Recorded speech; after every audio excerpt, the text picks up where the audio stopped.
Hey there, Mr. Reddit here. Welcome back to another episode of r/Entitled Parent Stories. Today we have a very special episode for you, a compilation of some of the greatest entitled parent stories we read over the past year. So sit back, relax, and enjoy a few hours of the most entitled parents you've ever heard of. And by the way, Karen assured me that if this video gets 1,000 likes, she won't try to speak to anyone's manager for an entire week. So please smash that like button. And if you're new, subscribe and turn on notifications for new stories from Reddit every single day. And become an official member of the Re-Army today, and I'll give you a shout out in an upcoming video. r/Entitled Parents.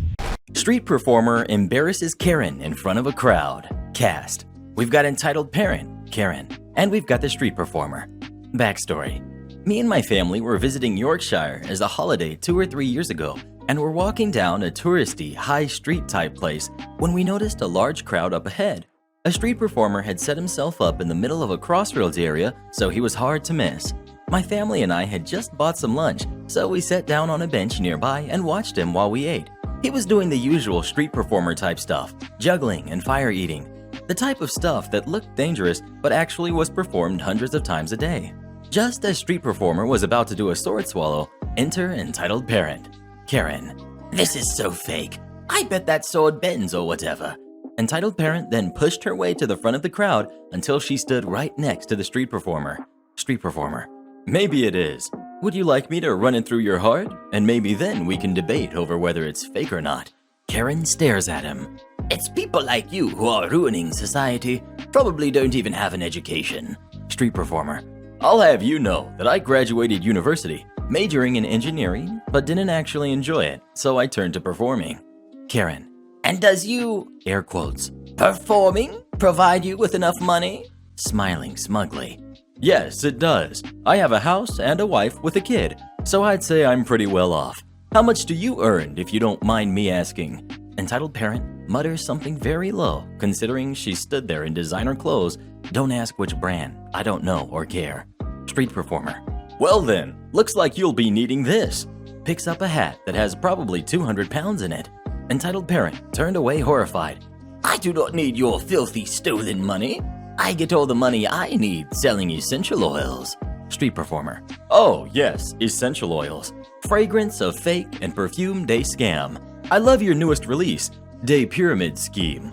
In that case, you won't need this. He puts the hat down. I will continue to perform here and laugh as you get in a bus and go home to watch TV and drink cheap wine you've bought with your benefits. Entitled parent went red in the face and stormed off. The crowd cheered and applauded, and street performer continued his performance. Funny thing was, on the bus back to the campsite, we actually saw entitled parent.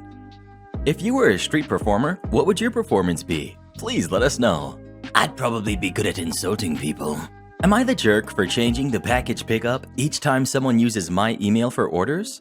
So pretty much, there's this guy who keeps ordering things with my email. He isn't using any other personal information of mine, so I don't think it's a privacy concern. So back to the point.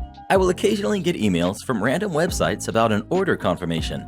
I've never heard of most of those websites, and I know for a fact none of my family members used my email to buy anything. With most emails, there's a number, name, and an address. I'm assuming it's the person's address attached. I've tried texting the number and even calling, but I've never gotten an answer. I'd always get emails from UPS to confirm the pickup/drop-off area. Ever since I've gotten the emails, I always change the location for delivery. So instead of it being delivered to his doorstep, it gets shipped to a post office 20 miles away. He can't change that since, like I said, it's all attached to my email. I recently got an email from the guy, and it turns out the reason he keeps writing my email is because his and mine are both almost identical. Imagine mine being ABC, his is ACB. So he always switches one letter, and therefore I get the emails. In his email, he calls me a jerk for making the pickup so far. When I asked him why can't he just use his own email, he said, "It's always a typo, and I don't feel like fixing it because it takes too much time." I'm not even joking. That's exactly what he said. So, am I the jerk for sabotaging this guy's packages? Update. A few of you asked for an update, so may as well. First of all, there was a lot of questions on the last post. Sorry for not answering any of them. The post got big really quick, and I guess I got overwhelmed. So to answer a few questions, why didn't I cancel his orders? I would get emails from UPS, and from there, I can only change the location of the package. I believe if I wanted to cancel it, it would have to be from the company itself. I tried emailing them, but they said it was an honest mistake from the other guy, so there was no need to cancel. It wasn't an honest mistake. It was like the 10th time it happened. Another question was, why 20 miles away? That's the furthest location it was able to give me for some reason, so I figured I'd stick with it. Okay, so now for the update. He ended up messaging me again and called me out once again, saying I'm a jerk and I ruined his day by making him drive 20 miles both ways. I just said that it's exhausting getting emails that should be for him, and that as long as he keeps using mine, I'll be putting his packages further and further away. I can't actually do more miles, it was just to scare him. I also used the analogy many of you wrote in the comments. It takes less time to correct the email than to drive 20 miles. I think this really opened up his eyes because on the next message he sent me, he apologized and said that I was right. It shouldn't happen again. All in all, I think things went relatively smooth. I'm hoping that it doesn't happen again, or else I'll just change the locations once again. What would you do in this situation? Would you let the package go to his house, or would you send it somewhere else? Please let us know. I'd change it to my address. I love free stuff. A guy thinks he owns me now because he has money. This happened almost 4 months ago. I was dealing with a really bad breakup still, and of course, a lot of guys started to message me, but I didn't answer or accept friend requests. A guy messaged me on Instagram, just a simple hi. I answered because he seemed so familiar to me. I had that feeling that I knew him. I just messaged him a, hi, do I know you? And we started talking. We found out that my uncle is his dad's friend, and we had seen each other before. This guy is rich, and when I say rich, I mean he lives in a mansion in the most expensive and luxurious part of Guadalajara. He flexed his money in every way possible. He had several cars, expensive sneakers, new phone every other month, designer clothes, crap like that. First red flag. I told him that I wanted to start doing cosplay, but I couldn't spend my money since I was saving up for a new laptop. He told me that he could buy it for me. He wanted to buy the entire cosplay, including wig, contacts, heels, dress, props, everything in exchange for pictures of me wearing it. Of course, I denied.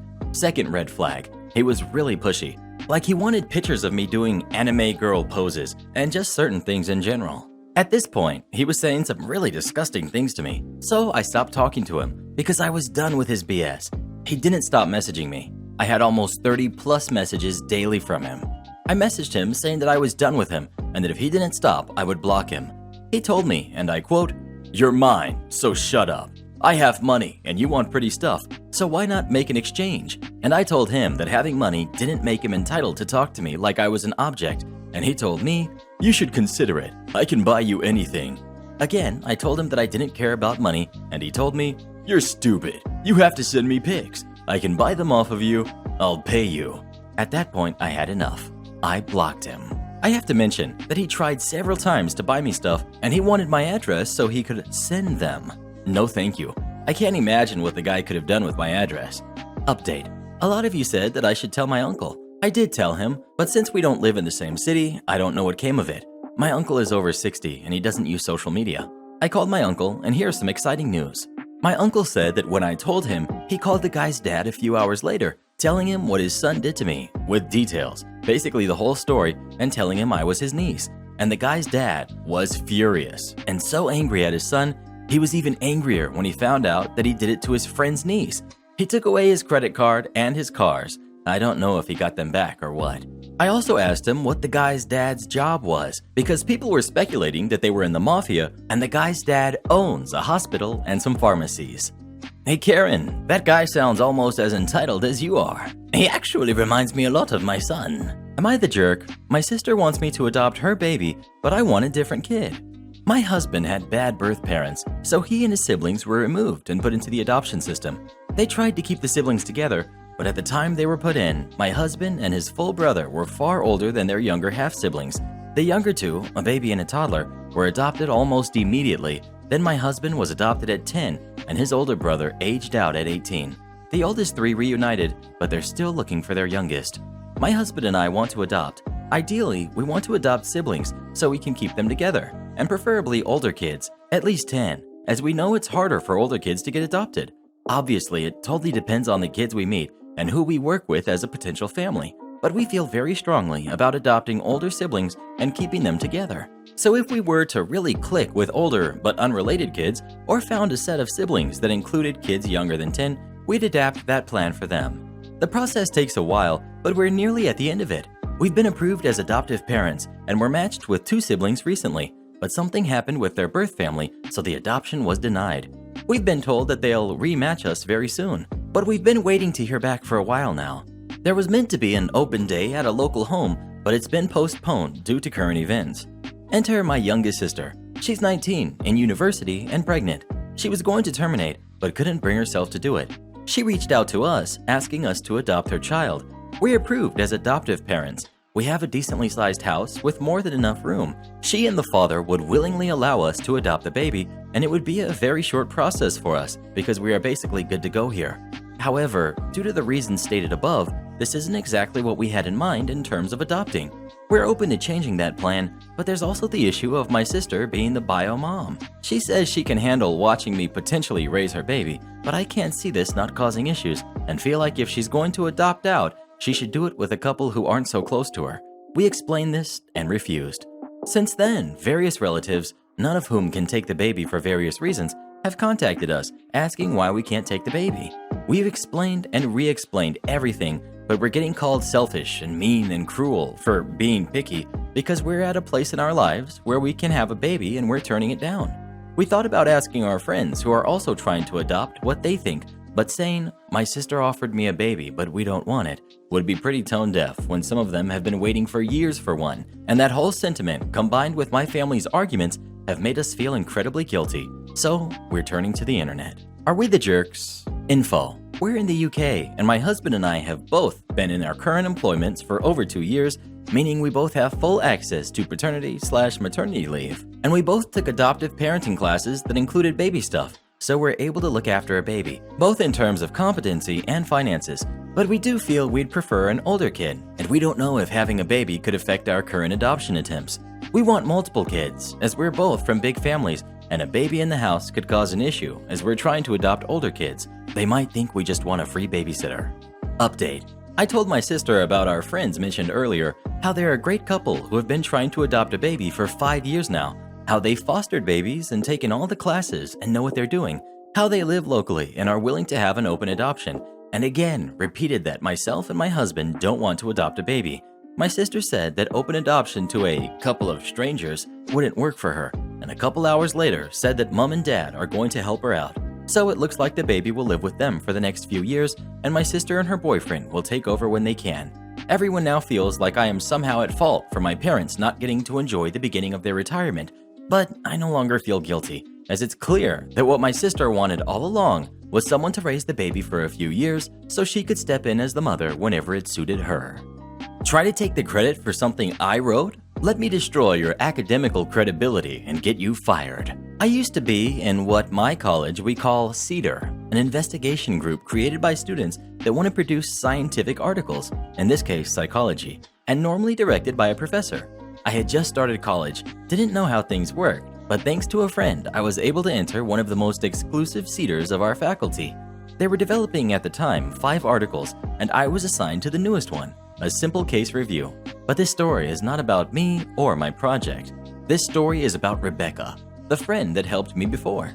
Like me, Rebecca was a psychology major, doing her final year of college, and she was one of the lead investigators in the CROWN project of the CEDAR at the moment, a meta-analysis on conductual behavior therapy in schizophrenic patients around Latin America. This was not easy. She had spent a year and a half working on it, and when I joined the group, it was already in its final stages. Then the drama began. Well, it had actually started midway project, but the first drafts were sent to the publications office. In my college, the publications office can be your best friend or your worst enemy as an investigator, and their suggestions are basically orders. Because the article dealt with a psychiatric pathology, they said it must have the support of our college's med school psychiatry department. The head of the department, who I will call Dr. Trash, put the condition that one of his residents had to be on the project. It was kind of rude to force them to include some random guy, but in the end, she and her group accepted. Enter Julian, the human incarnation of laziness. In a team of 5 individuals, Rebecca, Julian, and 3 other psychology students, Julian barely did any work, and whatever he made had to be checked and corrected by one of the others. Sometimes Rebecca doubted he even knew what the article was about from some of his comments. Fast forward again to the finish line of the project. It was basically done and only needed the approval of Dr. Trash, and this is where things went to heck. For those who don't know, psychiatrists and psychologists aren't always on the best terms, and this hidden feud can sometimes cause troubles when we interact. In this case, as Rebecca learned from one of the good psychiatry residents, the problem was that Dr. Trash didn't believe psychology should exist and thought of us as glorified life coaches. You see where this is going? With the project already done, he refused to approve it unless those credited as main authors were himself. Reasonable to a point. Department heads were always considered main investigators. Our Cedar director and Julian. The others could only put their names as investigation assistants on the acknowledgement section. This was a total slap in the face. Even when she tried to argue that she was the one that designed the project in the first place and that Julian did the minimum, the man called her a liar, said her basic idea had needed a lot of corrections, false, and that he knew Julian had written most of the paper as there was no way she could have done it. Remember, he saw us as life coaches. Julian, being the jerk he had been all year, didn't correct him and let the others drown while he was praised. In her last peaceful attempt, Rebecca asked why they could not put the names of all as authors, and Dr. Trash said that a bunch of unknown students' names would only wrest credibility to the thing and refuse the proposal. Lastly, he said that they could accept his terms or quit the project and leave him total control of the article. You may be thinking this is impossible. This man is literally stealing the work from another person. Sadly, this is how investigation works sometimes, and it's not uncommon that well-established investigators steal the work of unknown ones because in the end, he said, they are most likely to win. Even with evidence like mail and drafts, they can get their way. Rebecca and her friends were devastated, but even the director of the Cedar refused to give them his support. The important thing is that the article is published, not who takes the credit, was his reasoning. That's when Rebecca decided to go full-on revenge mode. When she told her friends of her idea, warning them it would be best if they left the project before things escalated, they decided to stay and help her. The plan was to sabotage the article by modifying the statistical analysis they had made previously, basically the core of it all. The conclusion you got with the new results was the same as before, but anyone who read the thing thoroughly and checked the sources would see the data had been tampered, making it look like they had forged the results to their convenience. This was a tricky move, because they had to make the modifications in between the last revisions with enough subtlety that Dr. Trash would not notice it when he corrected other parts of the text. They were extremely lucky he never checked the statistical component, partly because that was the Cedar's director's responsibility, and he had already given them the thumbs up. Finally, the article was completed, and the work was sent to the publications office. Then it was just waiting until it finally made boom. About a month after submitting the project, all the implicated were cited to a meeting with the publications office, including Dr. Trash. The office had seen the altered results, and that meant they had to investigate the group for fraud. To the students and the resident, it could mean expulsion. For the director and Dr. Trash, they would be forbidden to publish again under the university's name, and in the worst case scenario, they could be fired. And that is when Dr. Trash saw he had condemned himself. Because Rebecca and the others were just assistants, it meant that most of the responsibility was on himself and the other main authors. Blaming the students would give away the fact that they were way more involved in the process, admitting he had taken away the credit and that he had not checked the paper properly. In the end, he didn't have to decide how he wanted to be punished, because the Cedar director spilled the beans in order to save his own neck. With the director's confession, Rebecca and the others could tell the truth and showed the publications office the real results and told them about the sabotage. The aftermath of this is very bittersweet. 1. The office started an investigation on Dr. Trash articles and those he sponsored, finding he had done this way too many times. He was fired after the news spread around, and as far as we know, he has not done any more publishing in indexed literature because no serious magazine will accept his submissions. 2. Because of all the drama, Rebecca's article was deemed too compromised by personal interests and was not accepted for publishing, so that year's hard work went directly in the trash. 3. Cedar director had to surrender his job as an investigator, and the Cedar disbanded because there was no other professor available or willing to direct it. My little project died in here, sadly.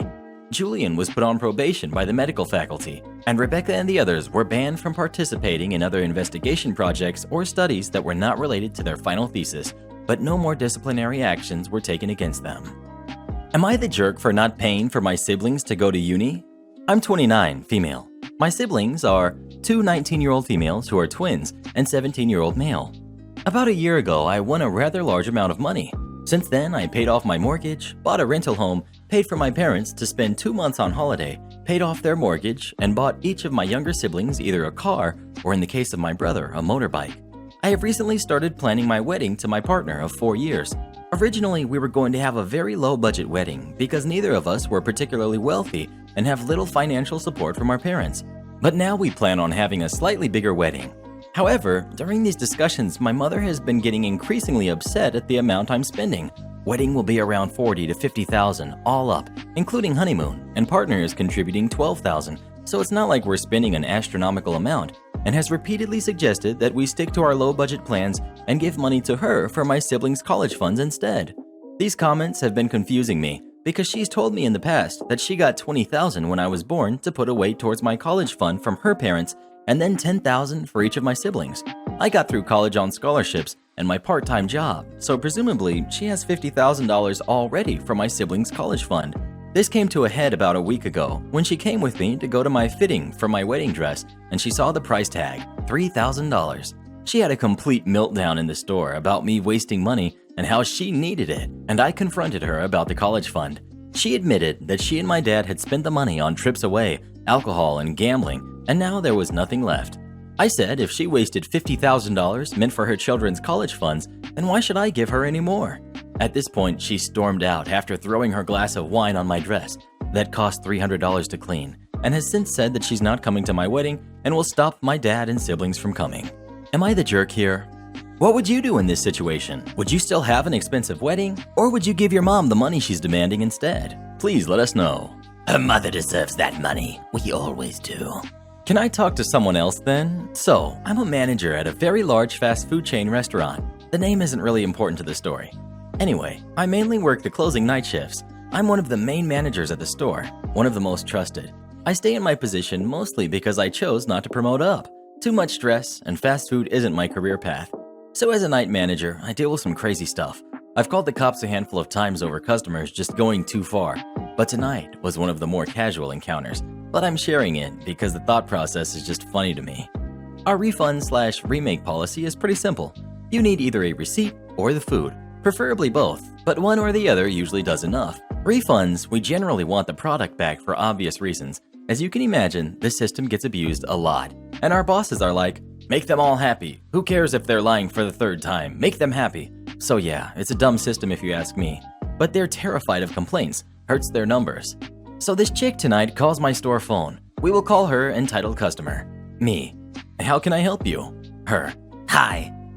I don't normally do this, but I came from the drive-thru like an hour ago, and the food was just nasty. I mean, I ate it all, but it was disgusting, and I want a refund. Me. Do you have the receipt? Her. No, I don't have the receipt. They never gave it to me. This is a lie, because I was working register, and I always give receipts for this exact reason. Me. Okay, and you said you ate all of the food? Yes, but it was just awful. Me. Okay, well unfortunately I can't issue a refund without some kind of proof of purchase, which would either be the receipt or the food. So without either, I can't do anything. Well, I ate the food. It was just nasty, and no one gave me a receipt, so I just want my money back. I can show you a bank statement. Me. I'm sorry, bank statements aren't used to verify purchases here, as we cannot see an itemized list, as well as verify it was this location you purchased from, so there really isn't anything I can do. Customer. Girl, it's not that deep. Then just remake my food. Me. Yeah, I can't remake the order for the same reasons. We have no proof of purchase. Well then, get me a manager. I am the manager. Then, is there someone else I can speak to? Because you aren't understanding what it is I'm trying to tell you. Me. No, ma'am. I understand perfectly. You stated you purchased food, which you claim to have been disgusting, but you finished all of it anyway. And now you want me to either give you back the money or remake the food again without any kind of verification you purchased it in the first place, which I have clearly stated I will not do. Then I'm just going to call corporate. What's their number? Me. It's 1-800 name of chain. Why the heck are you lying? That's not even a real number. Me. I assure you, miss, it is a real number. You call that, and corporate will be happy to speak with you. What the heck is your name? I'm reporting you for giving me a fake number. My name is OP. See? You're lying again. That's not even a real name. I'll be there tomorrow, and I'm going to speak to your boss and have you fired." At this point, I hung up. My name is a little weird, so I get people saying I'm lying a lot. Sorry it wasn't exciting. I just found it funny. She really thought I'd just hand over food, telling me it's not deep. If you're so mad, it must be that deep. Karen didn't want her kid to be late for school. Let's just say she got what she deserved. So this happened to my friends and I in the 8th grade when we were about 13. We did announcements for the school because we were all on student council. When we did announcements, it was a bit different than everyone might think. Instead of a microphone, we had a corded telephone that connected to the PA system that you would talk into. Keep in mind, this telephone was right next to the secretary in the school's office, and if anyone talked above a whisper, the sound system would pick up on them. We'd first start regular salutations, then the national anthem, and finally regular morning announcements.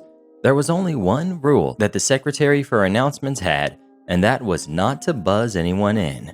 Front doors had locks, so you had to be buzzed in during the playing of the national anthem just out of respect for our country. Then one day, disaster struck. It was a normal day in April, and the secretary had just printed off our announcements we had to say for the morning. We waited until a couple minutes after the morning bell so everyone was kinda settled in class and nothing was too chaotic in the halls, so the background noise couldn't be heard. We had just started our regular salutations, and I went to set up the radio so the national anthem could be played. Everyone in the office stood up for the national anthem, and right as it started playing, someone had buzzed the front door. Then it buzzed again. After the third buzz, my friends and I looked at each other like, "Oh crap, something's about to go down." The person at the buzzer, entitled Mom, did not stop buzzing for the duration of the national anthem, which is 2 minutes. Like I said earlier, the secretary did not let her in due to the national anthem playing. After the anthem was done, entitled Mom and her kid were finally let in. We all saw entitled Mom storm into the school, practically dragging her kid behind her, swing open the door to the office, and if looks could kill, we all would have been dead right there in the office. She then pushes students out of the line for signing in late and starts to have a full-out tantrum at the secretary while we were on the PA system doing announcements. So basically, the entire school was hearing in on this while we tried our best to do announcements. Entitled Mom continues to call our secretary names for not letting her and her precious daughter in when they first buzzed in, and now she's going to be really late for work, which, by the way, if you're late, you're late. A couple minutes won't make much of a difference. Our secretary told her over and over again that it was a school policy that she couldn't let anyone in during the national anthem, and all she really had to do was sign her daughter in, which would have taken like 10 seconds. Entitled Mom was not having any of it. It got very ugly when Entitled Mom started getting in her face and threatening her, all the while we were trying to do announcements. At that point, everyone in the office was staring and trying to get the lady to calm down. The principal was also called because the situation was getting out of hand. Then, Entitled Mom and I met eyes while I was talking on the announcements. She looked at me with pure hatred and proceeded to take the corded telephone from my hand and slam it to the floor. I was shocked. My friends were shocked. Everyone in the office was shocked. We were all then quickly escorted to a room in the office and locked in, including Entitled Mom's kid, who I felt really bad for. She was absolutely mortified at her mother's behavior. And a code green was also issued. It basically just means to stay out of the hallways for a period of time. We heard her continue to slam things in the office. There was about $6,000 worth of damage she did, and the police were called. Once the police arrived, they had apparently taken her away in handcuffs. We did not see her get taken away, although a few students saw her get taken away through the window. My friends and any students that were in the office were then sent home after what had happened in the office that morning. We did not hear anything after the incident. The school did not inform our parents what had happened after that morning. There were a couple rumors floating around that Entitled Mom's husband was very wealthy and he had paid the school a large amount of money to keep their mouths shut and to drop any potential charges the school had planned. I doubt this is actually what happened. And the second was that the woman was banned from dropping her daughter off at school and was not allowed to be within 100 meters of the school, and the secretary had hired a lawyer and sued the woman and got a large sum of money from winning her case. Anyways, if you've made it this far, thank you so much for reading. Remember to always be careful around entitled parents. You never know what they're capable of, or what they're going to do if they do not get their way. And no, I'm not making this up. I really wish I was, but this is truly how it all went down. I'm now in high school, and I will update if anything happens with entitled mom. Thanks again, and have a great day. Karen demands a salad at 6 a.m. I was working at a local overpriced soup and salad chain in the drive-thru one morning, and this woman zoomed through at 6:45 a.m., skipped the actual order screen, just drove right to pickup. Usually when people do this, it's because we messed up their order or they're coming to yell at us. But we hadn't had any orders yet that morning, so I opened the window and said, "Hello, ma'am, what can I do for you?" She looked at me as if I had just told her to go forget herself and goes, "Well, where is my salad?" I said, "Oh, I'm sorry, ma'am. You didn't order yet, but you can order here. What kind of salad would you like?" She angrily responds, "What do you mean, what salad do I want? I want some generic, crappy, overpriced salad." "Alrighty, ma'am, no problem. Just give us a few minutes and we'll have that out for you. It'll be $7.65. Lady, "Oh, heck no. This is supposed to be a free salad." Me, "Oh, do you have a free salad reward on your member card?" Lady, "I don't know what a member card is, but I know my salad is free today." Me, Lady, "I called this morning and was told I could have a free salad."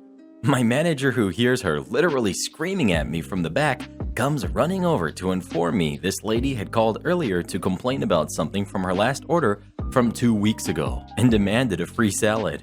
She confirmed she had agreed to give her a free half salad.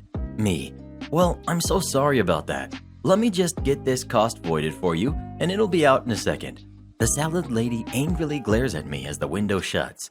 I'm working drive-thru alone because, well, my coworkers like to just never show up to work or came hours late after the morning rush, and a bunch of smoothie orders came through the front. I had to do those as well as take orders, pack them, and run the register. Smoothies take a lot of time to do and are such a pain because our store had a total of 2 blenders. So when an order of 5 smoothies of 5 different flavors comes through, it takes up a ridiculous amount of time. So anyway, as I'm chunking blueberries in the blenders and looking for a lost yogurt scoop, I noticed Salad Lady banging her hand on the drive-thru window angrily and waving frantically. I literally had my hands full of spinach, so I held up my finger and mouthed, "Just a minute," as I frantically poured smoothies into cups and chucked them at the line to put out. It just so happens that the line hands me her salad as I finish the smoothies, so I get back to the window with her early morning salad in tow, package it up, and hand it out the window asking, "Hi ma'am, what can I help you with? Here's your salad." Salad Lady, "You are the most rude girl I've ever met. What is wrong with you?" "Ma'am, I'm sorry. What seems to be the problem?" "You clearly saw me trying to get your attention, and you ignored me." "I'm so sorry about that, ma'am. We are slammed this morning, and I'm working the drive-thru alone right now, so I'm having to multitask. But I can help you with whatever you need now." She doesn't respond and just reaches into the bag to inspect her salad in front of me. Another car pulls up to order, and since I'm the only person on drive-thru and we get penalized if orders aren't addressed within 5 seconds after they pull up, I have to take the order in front of angry salad inspecting lady. So I press my headset button and say, "Thank you for choosing overpriced soups and salads. How can I help you?" Salad lady snugly looks up at me, obviously in the middle of an order, and says, "There are tomatoes in this." Me, trying to listen to the lady ordering on my headset and also listen to the lady complain about tomatoes. "Yes, ma'am. Did you not want tomatoes?" Salad lady, "No. I told your boss that I didn't want tomatoes on my salad." Me, "Oh, well, I'm sorry about that. Since when you ordered, you didn't say you didn't want tomatoes, I didn't put on your order to remove them, so the line left them on. But I can absolutely have them remake your salad for you. Just give me one moment." I rush over to the order board to put in the woman whose order I'd been desperately trying to remember and tell the line they have to remake the salad without tomatoes. I glance over at Salad Lady, and she once again is waving at me and pounding out the window. Over my headset, someone is currently asking me to go up front and check what kinds of bagels are available. Pro tip, if you go to generic soup and salad place for bagels or loaves of bread, go inside. Please, God, just order at the front. But I know better than to make Salad Lady wait 1 second longer than she has to, so I ask the lady on my headset to please hold on just a moment, and I rush up to the Salad Lady, new tomato-less salad all packaged up in hand, and ask, "Hello ma'am, here's your salad, what can I do for you?" She finally completely erupts. You are the most disrespectful, rude girl I've ever met. "Ma'am, I'm so sorry, what seems to be the problem?" You are not going to have a job in 10 minutes, and you'll never be able to keep a job in your life, because you are disrespectful and rude. You know nothing about customer service. Me, hearing the lady I asked to wait a minute shout, "Hello!" At the order window, the line call out a coffee drink that needs to be made, and staring at this lady continuing to berate me with insults.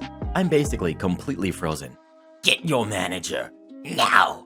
Me, "No problem, it'll be just a second while I go and get her for you." Salad Lady, No. You know what? I'm tired of waiting. I'm going inside, and I'm going to find your manager myself. And I'm going to watch as she fires you in front of everyone in the store, you disrespectful little jerk. She drives off, hitting the curb as she swerves around. I defeatedly go over to my manager's office to inform her an angry woman is about to come in and demand that she fires me. Manager, "Salad Lady?" Me, "Yup." Manager, "Okay, you just go hide in the cooler for a bit." Me, "XYZ coworker isn't here yet, so it's just me on drive-thru." Manager, "Oh, I'm sorry, just do your best." I could hear the lady making a scene in the storefront as I walked over to cash out the car who had been waiting like 15 minutes for Salad Lady's antic to be over so she could get her coffee. Fighting back tears, I say, "Hi ma'am, I'm so sorry about the wait. Here's your coffee and a free cookie for the wait." The lady looks at me and says, "Oh honey, that lady was a jerk. Don't let her get you down, okay? You're doing great." I will never be able to express how much that meant to me. But yeah, I didn't get fired, and the manager literally just gave the lady a crap load of more free food to make her shut up and go away. $7.45 an hour for that job. I could only do it for 6 months before it completely sucked my soul from me. Speaking of soups and salads, what's your favorite kind of soup or salad? Please let us know. I could go for a chicken Caesar salad and some broccoli and cheese soup, or New England clam chowder. Yes. Am I the jerk for laughing at my son's divorce? I have 2 adult children who were immensely loved, but I've always believed that the marriage comes first. I love my husband more than anyone in the world, and I made sure to prioritize our marriage and not be one of those moms. My oldest son is 25 and just filed for divorce after 4 years of marriage. I really disliked my daughter-in-law for some personal reasons, but also I didn't like the way she treated my son. They have a beautiful 3-year-old son, but she began to completely ignore my son when my grandson was born. She prided herself on being a working mom, but couldn't juggle all 3, and my poor son was neglected. Typically, I would have more sympathy, but she made a lot of derogatory comments about my parenting and marriage. She said she didn't know how my husband and I could travel without the kids when they were young, 1 or 2 weeks a year, and they were with their grandmother. She was insulting about the fact I baby my husband, and he is a man-child, and she embarrassed me at her bridal shower when she asked me for a piece of marriage advice and then told me it was bad advice and I'm just too old-fashioned. Well, obviously, this didn't work out all that well for her. I was ecstatic when my son told me they were divorcing. She also used her son as a pawn and was always giving me conditions and acting like she was doing me a favor. I'm kind of enjoying the fact she wanted me to have limited time with the kid, and now I have him for a week at a time. My son is living with us, but I've tried very hard to bite my tongue. She came over the other day to pick up her son, and my son had left. He always leaves and makes me deal with her, but that's a separate issue. She started talking about how weird it feels that they are divorcing and that she can't believe it's real, and I very nicely asked her if she still thinks my advice was bad advice. She burst into tears and left, and now I feel like a jerk. She texted my son saying that I'm a jerk, and he should be mad at me for laughing at his divorce. Well, do you guys think she's a jerk? Or has she done nothing wrong? Please let us know. Entitled parents think I need to give up everything so their daughters don't feel bad. So I have a ton of stories from this family and still live in the neighborhood and honestly try to avoid her every second I can. I'm 21 now, female, and her daughters are 23 and 21, 5 months younger than myself, respectively. We will call entitled Mother Karen, daughter 23 Taylor, and 21 Caitlin. Change names. So they moved into the neighborhood when I was 3. Taylor was 4 or 5, and Caitlin was 3. and at first I was friends with entitled daughters. They irritated me though, but that's life. And when there's kids to play with around your age in the neighborhood, you take it. Flash forward, and we are all in elementary school and have the same bus stop. There are about 8 to 10 kids at the bus stop, and it was always a race to be first in line. Now, entitled family is kind of a mess, and the daughters would always be sprinting up the street while the rest of us tried to get the bus driver to wait for them. Late, as always. Didn't bother me though. So one day, entitled family gets to the bus stop a few minutes before the bus, and the rest of us kids are already there in line. I happen to be first that day, and I'm talking to another one of my friends at the stop who is second. Caitlin walks up to us and says, "Hi, can I cut you? I want to be first today." "No, I'm first today. Maybe get here first tomorrow and you can be first tomorrow," I tell her. Caitlin starts crying and runs to her mother. I continue my conversation because this girl always cries, and I just couldn't be bothered to care. Then Karen walks up. Excuse me, but Caitlin deserves to be first today. Let her go in front of you. "No, I'm first." Well, Caitlin deserves it. She never gets to be first, and so you should let her. It's only fair. "No, she needs to get here first to be first. I told her maybe tomorrow she can be." Karen walks away with Caitlin, and I hear her telling her some Bible verse about the last straw shall be first, and how I'm going to heck for not sharing. That's just one incident. Here's another. This one featuring entitled dad, who we will call Dan. I am playing with the same neighborhood friend from the line. Let's call her Sam. I'd say I'm 7 and she's 9 here. So Sam and I are playing a game in her driveway when Taylor comes down the street to see what we're doing. We tell her. I remember we had made up some play where we were wizards or something, not too sure. Anyway, she tells us that's dumb and that she doesn't want to play that. So we say okay, then don't play with us and continue playing. She goes home. 5 minutes later, Dan comes down the street and walks up Sam's driveway. He calls us over, and being kids responding to adults, we head over to see what's up. "I hear you're excluding my daughter, ladies. You know that is unacceptable." Actually, we told her she could play, but she said she didn't want to play our game. Sam tries to explain. "Well then, change your game so she can play," he yells at us. "I will not have selfish kids making my daughter cry. And I will tell your mother you are excluding her if you don't play something Taylor wants." Long story short, because we were terrified of this ex-army monstrosity of a dad, we changed our game, reluctantly. Things like this happen so often, it's hard to count. He terrified us. I guess I'll do one more, although I have dozens in mind. This time I'm about 13. I've always been a good student and made straight A's. I also suffer from extreme anxiety, and during this time I was super skinny because I physically couldn't get myself to eat due to this anxiety. Taylor and Caitlin have always been bigger girls. No big deal. They also were C and B students. Again, who cares? Well, entitled parents did. I was over at their house one day just watching a movie, and they invited me to eat dinner with them. We all sat down at the table and began to eat. Entitled parents, Karen and Dan, look at each other, and Dan asks me, "How are your grades doing? You're doing well in math, I hear." Not wanting to be rude, I tell him yes, I'm doing well, but say no more. He then asks, "Well, what are your grades?" I tell him all A's, and he looks at Karen. "I think you should let our girls have your homework, or do their homework for them.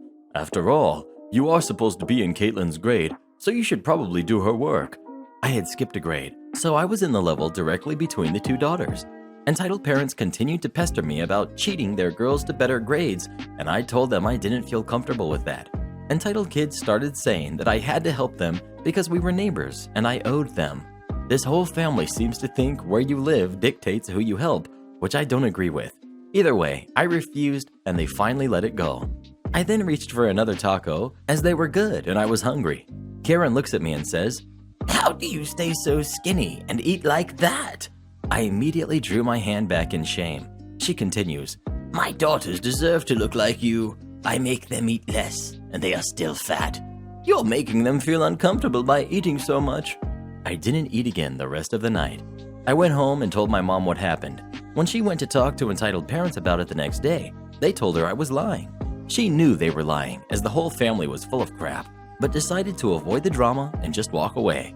In short, this family decided that because I was their neighbor and objectively better than their daughters, I had to do everything I could to make them be like me. Taylor ended up in later years going psycho and bullying me to the point I still have PTSD, and Caitlin is a pathological liar. Turned out to be real jerks. Have you ever had neighbors that you just couldn't stand? If so, what was wrong with them? Please let us know.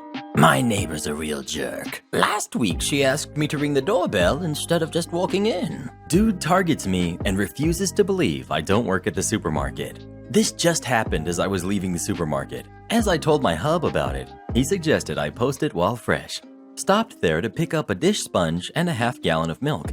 Ended up doing a full grocery shopping. Excited at the prospect of going home with one less task pending and more time to play trove with my son. I walk my cart full of food to my truck. This is where the story began. The parking lot is fair-sized for this supermarket. I drive a Ford F-150, and because it's raised, I find it easier to park towards the back of the lot, so I can avoid the risk of not seeing someone walk behind the truck or park in my blind spot. About halfway through the parking lot, a man, maybe early 50s, begins calling out to someone, and I don't pay it any attention since I'm on the phone with a relative. The call was short, and I hung up with my relative a few seconds before reaching my truck. I then get my shoulder grabbed and pulled by the same dude who was making noise at the front of the parking lot. We've got me, we've got entitled jerk, and we've got supermarket employee. Me. What the heck? Don't touch me, dude. Jerk. Didn't you hear me? You need to take my cart back. Me. What? No, I don't. Walk it back yourself. Just do your job, you lazy jerk. You kids don't know how to work. Come on, go do what you're supposed to do. At this point, he grabs my arm and tries to budge me. I'm 5'10" and 200 pounds. A prominent aspect of my job is lifting heavy items. You will not budge me if I don't want to move. Me. I told you not to touch me.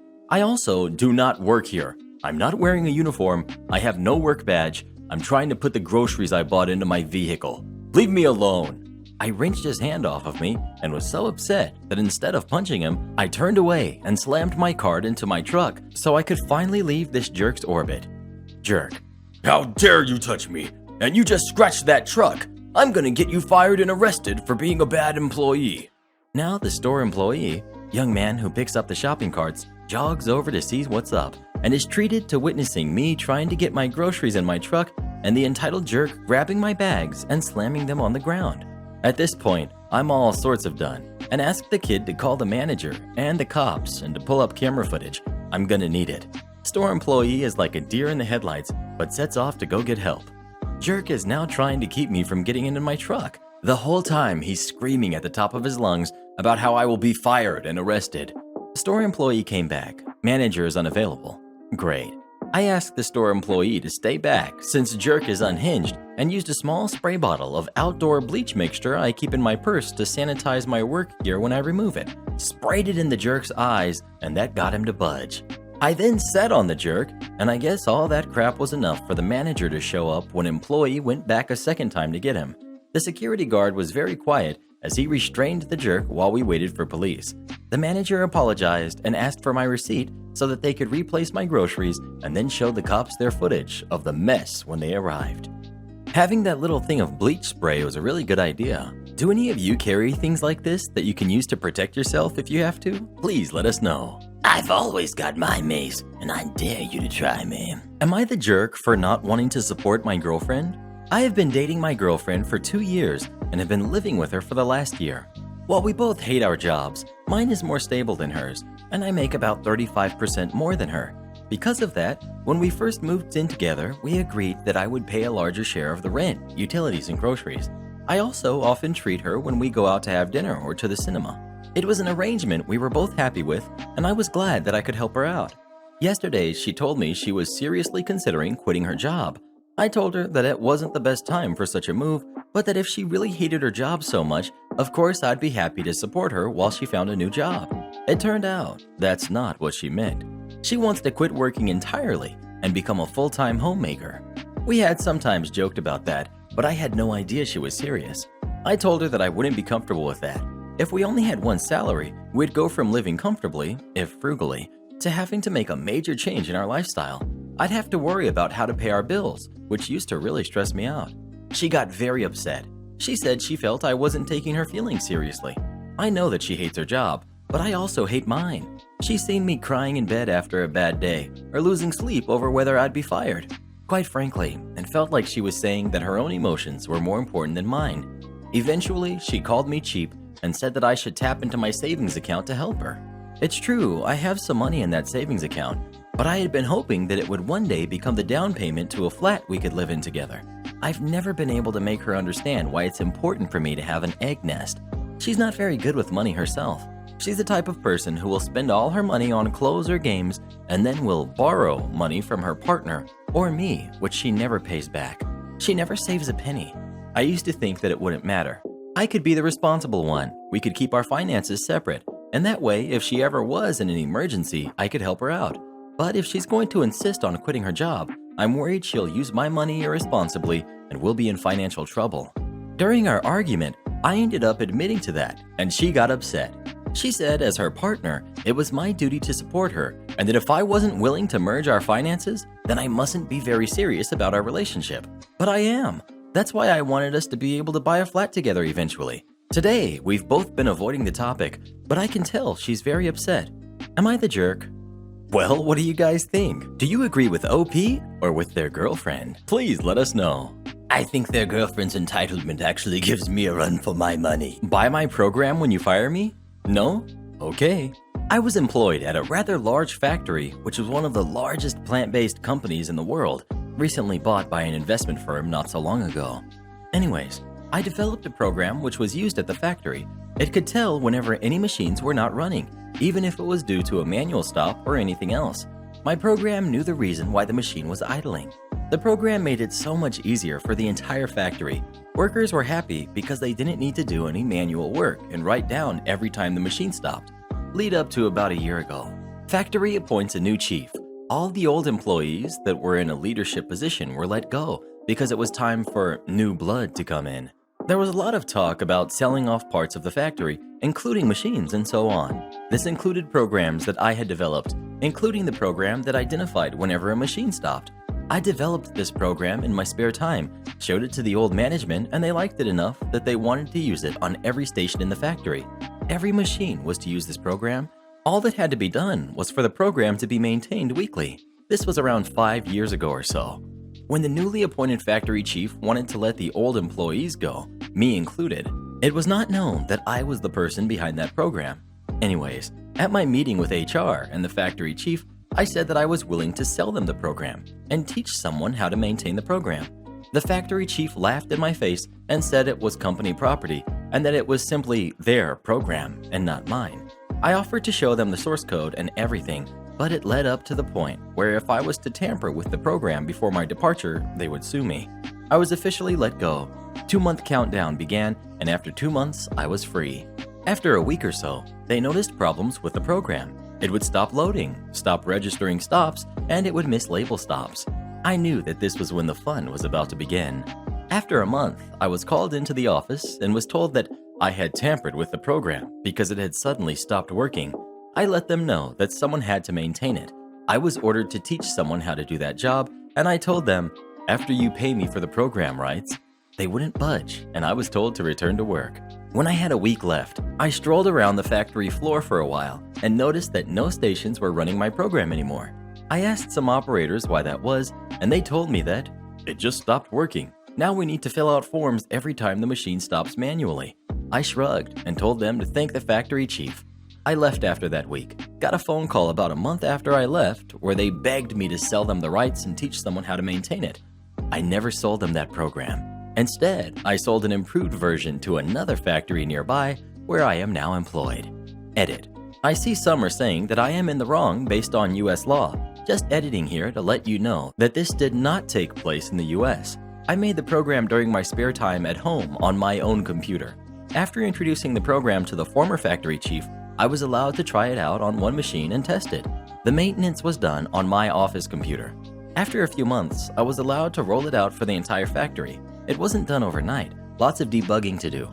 I have not heard anything from the company for nearly a year, so it would be weird for them to suddenly come after me now. Just wanted to make that clear. Aunt is not happy with wedding, demands compensation. There definitely seems to be something about aunties that make them so easily entitled, as posts about them keep popping up here, so here's mine. Backstory. I lost my dad when I was very young. He was a jet pilot in the Air Force, and things happen. My mom found herself a widow at age 28 with 3 kids. Tough times. After a year or so of her being stuck in a heavy depression, times of which I have but faint memories, she came back to life. After some months of dating, she went to marry my dad's best friend, with whom we were already well acquainted. He was also in the military, commanding officer in submarines. My dad's family was not pleased at all with that wedding, to the point that my grandmother forbid any relatives from attending it.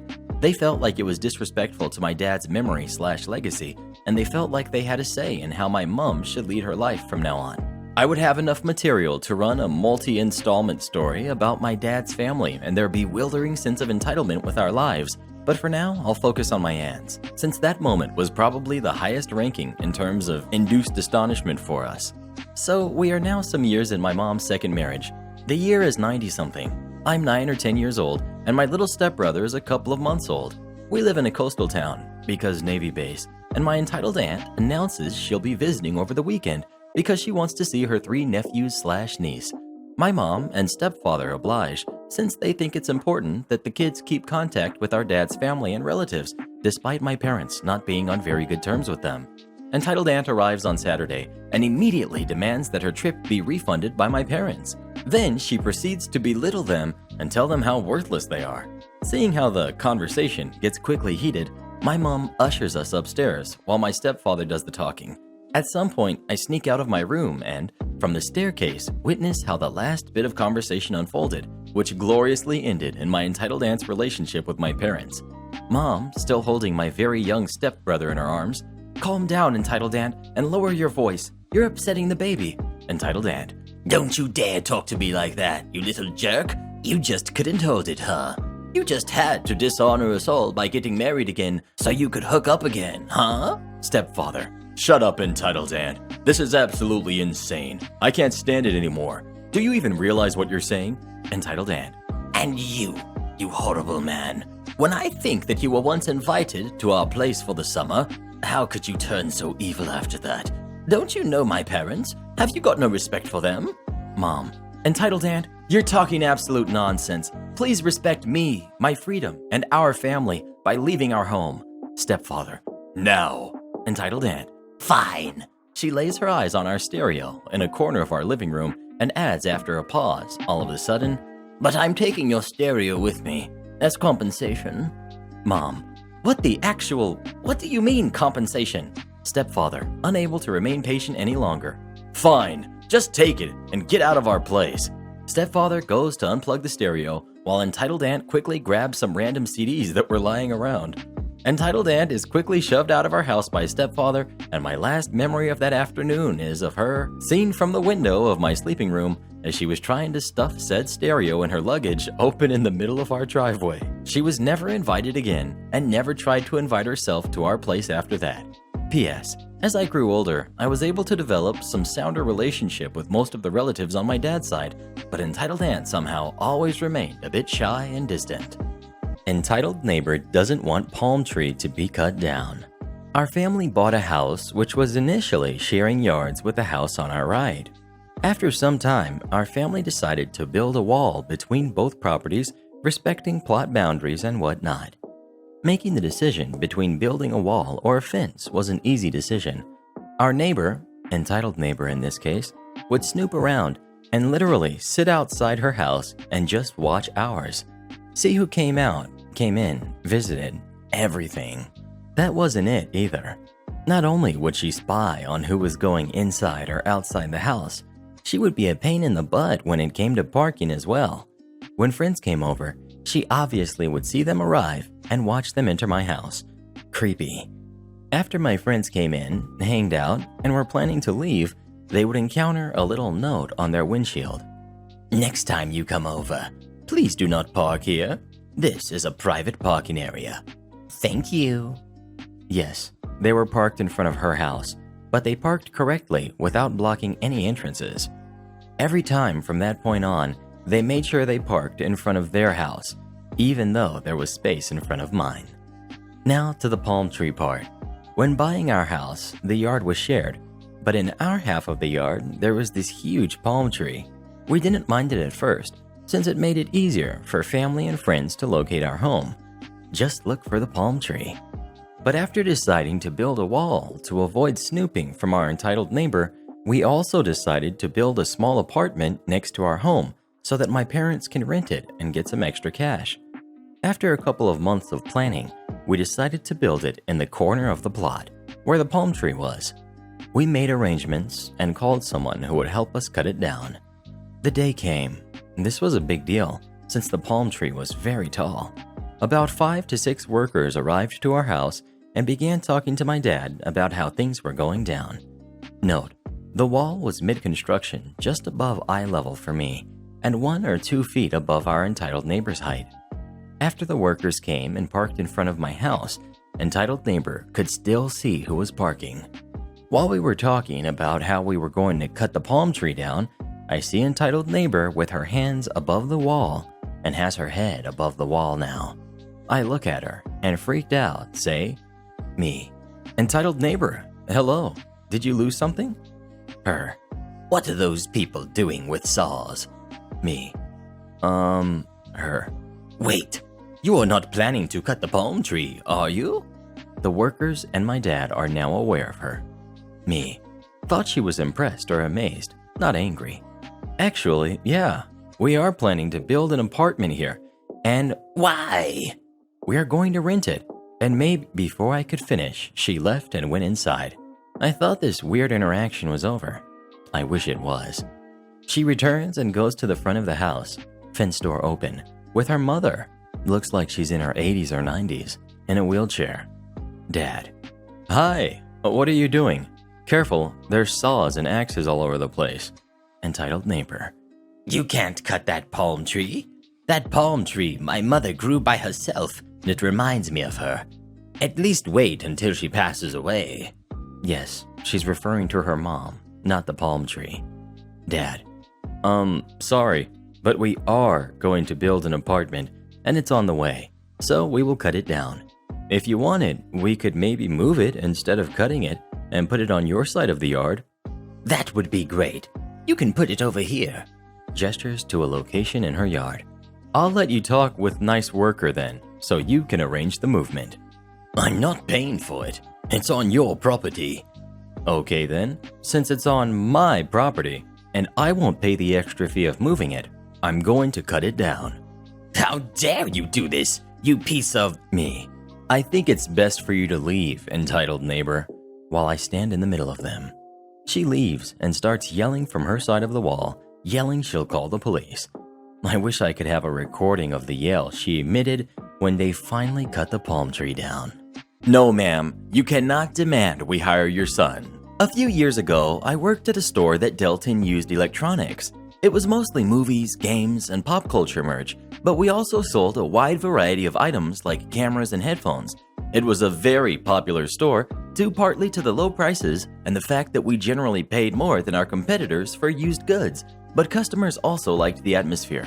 The staff was very close-knit, and management encouraged a casual approach to customer service. So not only was it a cool place to shop, it seemed like a cool place to work, which it was.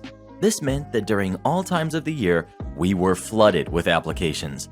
We actually had a new apps box behind the counter that had to be emptied for filing once a week because it would always fill up.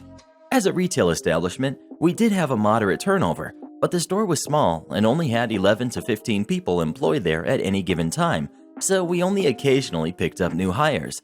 This didn't stop people from applying, especially recent graduates who were hoping that the cool video game store would be their first job. I was working the front counter at the time entitled Mom walked in the door. This happened a while ago, so the conversation is of course paraphrased. She approached me, and I smiled and greeted her. Me, "Hi, how can I help you?" Entitled Mom, "Hi, can I speak to the manager?" Me, "Oh, of course, but he's currently in the office on a call." He was. "Is there something I can help you with before he's available?" "My son turned in an application a month ago, and he hasn't heard anything back." Me, apologetic. "Oh, I'm sorry, ma'am. We get a lot of applications, to the point where our employment manager can't call people back if they aren't accepted for an interview. This should be mentioned on the application, but I'm sorry if your son wasn't told that. However, we keep applications on file for 6 months, so if a position opens up, we could still possibly consider him for employment." She huffed and rolled her eyes, giving me a sarcastic laugh. That's ridiculous. Are you guys prejudiced against hiring boys or something? I blinked at her. I was one of the 2 girls employed at this location, compared to 11 guys. Of the 4 people visible behind the counter, I was the only girl. Me. Ma'am, I'm one of the only girls that works here. Entitled Mom seemed to notice this and began to splutter a little because she was getting flustered. She continued laughing sarcastically through her sentences. So what? Are you prejudiced against hiring hard workers? I honestly didn't know what to say. I was trying not to laugh because it was such a weird response. Me. No, we just have a lot of applicants and the chances of getting picked are low. It's not personal. But if you'd still like to ask the manager about it, I can go see if he's finished on the phone. Entitled Mom, huffing, still laughing. No, never mind. This is just ridiculous. I'm taking my business to your competitor. She stomped away. After she left, my coworkers and I just looked at each other and started laughing. We chatted about it for a little while, and when the manager came back from the office, we told him about the encounter. He basically said what I said, that it was one application in a sea of many, and it wasn't personal. Honestly, if you come into a store and demand the manager to hire your kid, it's probably only going to hurt their chances. Nobody wants to deal with someone's crazy parent hovering around the business all the time. Speaking of cool stores, what's your favorite store of all time? Please let us know. 3 words. Bed, Bath, and Beyond. Isn't that actually 4? Am I the jerk for not forcing my kid out of the house at 18? My child's father and I have very different parenting philosophies. He very much believes that kids need to be out of the house at 18 and self-supporting, and there is no relying on mom and dad. I definitely don't have that idea. My family doesn't have any kind of "you need to be out of the house by X age" ideas. I didn't move out for the first time until I was 21, and I lived with my parents off and on after until I got my current place almost 20 years ago. It's not anything to do with gender, and it's not a "you can mooch off of us forever" dynamic. The kids are expected to be working or in school, but it's not a huge deal for them to live with parents unless they're addicts, make really terrible decisions, or are just lazing around. My family doesn't produce many kids due to late marriage and low fertility, and family dynamics are just different when you know you're only having 1 kid versus families with potentially unlimited kids. My place is a 2-bedroom that is set up as a roommate situation. Everyone told me I would quickly outgrow it and it would be inconvenient, but life only allowed me 1 pregnancy before my system gave out, so I never did. My child is doing well in school, is perfectly well behaved, and will be going to college in the fall, although online now. There's absolutely no reason I wouldn't let them live with me as an adult. They may not find it ideal, but there's no reason they would have to be homeless. My child's father remarried a woman with a child and had 3 more kids, bringing his total to 5 kids. He has a typical 3-bedroom. We have monthly family meetings, and at the most recent one, he brought it up, I guess trying to scare them, and started talking all this crap about them finding their own place soon, and life wouldn't always be this easy. I was taken aback and said that it was ridiculous. Of course my child will have a home, at least with me anyway, and that it wasn't my fault he had so many kids that he had to make these arbitrary deadlines. He was enraged that I was undermining him and letting my child hide behind me and from adult life. We left soon after. My family is telling me that I should have been less blunt about it and just kept things on the down low because I basically just said their father was a jerk with no authority. I mean, if the shoe fits. But I suppose I maybe could not have thrown his opinion out so bluntly. Well, who would you agree with, the mom or the dad? Please let us know. I don't know how to email. Can't you just do it for me? Our store allows customers to email their print jobs to a server, which will then send back a code straight to their inbox and allow them to input it on the machine for quick and easy printing. All of this is fairly obvious. We have signs posted everywhere, not to mention we tell everyone how to do it when they ask us. This is a self-service option. Any order placed with me, a full-service employee, is done online or in person, and it's obvious you are expected to pay more for that service. We explain this to every customer. Not only that, but once you get to the machines, it is printed clear as day on how to follow the steps, what the email is, and how to input the code once you get it. The steps are simple. Press your option, print, put your card in, select how you are printing, by USB or email, put in your USB or your code, then print. However, if you've ever worked retail, you know just as much as I how people don't read. Regardless, for the sake of customer service, I swallow all these thoughts down and try my best to help. A woman comes in and tells me she needs to print from her email. I tell her how, and she is almost immediately angry. Lady, I don't know how to use email. Can you just show me how? Me, I actually don't know your email or the service you use. You would have to find your documents, and then I could. Why can't you just print it? Me, well, you need to email it over to this first, so we can access it, and I'll show you how to print it over on our self-serve printers. Lady, you have printers back there? Just print it. Moves phone closer to me. Me, steps back slightly. Unfortunately, I can't touch your phone due to safety reasons, and this is our full service area. If I were to print your documents, there is a mandatory upcharge to have them printed on the spot. You can come back at this time to pick up your order if you'd want to waive that fee. Lady, it's 1 page. You can't just print it. I need this now. I can't wait. Me, trying to hide my frustration since this is the 3rd time I'm having this conversation and I've got $1,000 jobs that need to be finished. Her 15-cent job doesn't matter much to me. No, I can't. Lady, fine. How do I do it again? Me, I tell her. I can't get it. Something's wrong. Me, looks to see that she's getting an error that she's not signed into her email. You just need to enter your password. I don't know my password. Me, stammers. I don't know your password either. What good is that? My phone service just changed, and my husband needs these documents printed. So now I don't have access to the right email. But I need these documents. Me, well, you can just hit reset password and follow the. No, because it's gonna try to text me the code, and I don't have the same phone service. Why don't you understand? It's so simple. Me, trying not to hit her. Ma'am, we are not your phone company. Neither are we your email service. You are using our self-serve area.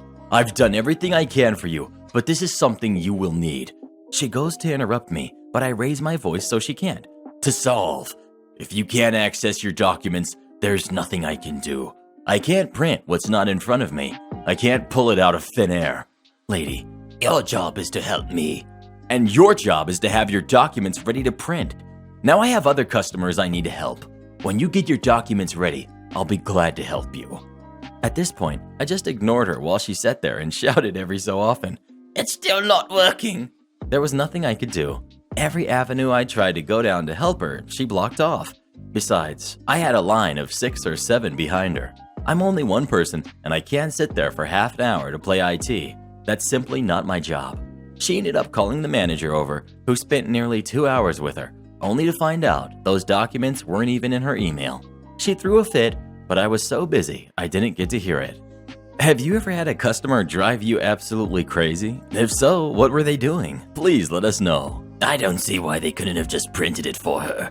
Am I the jerk for refusing to babysit unless paid full price? I, 19 female, have extensive experience with kids, worked at a preschool for 3 years, have babysat for over 300 different families, have Montessori training, fully certified in CPR and first aid, etc. For this reason, I typically charge more than the average college babysitter would.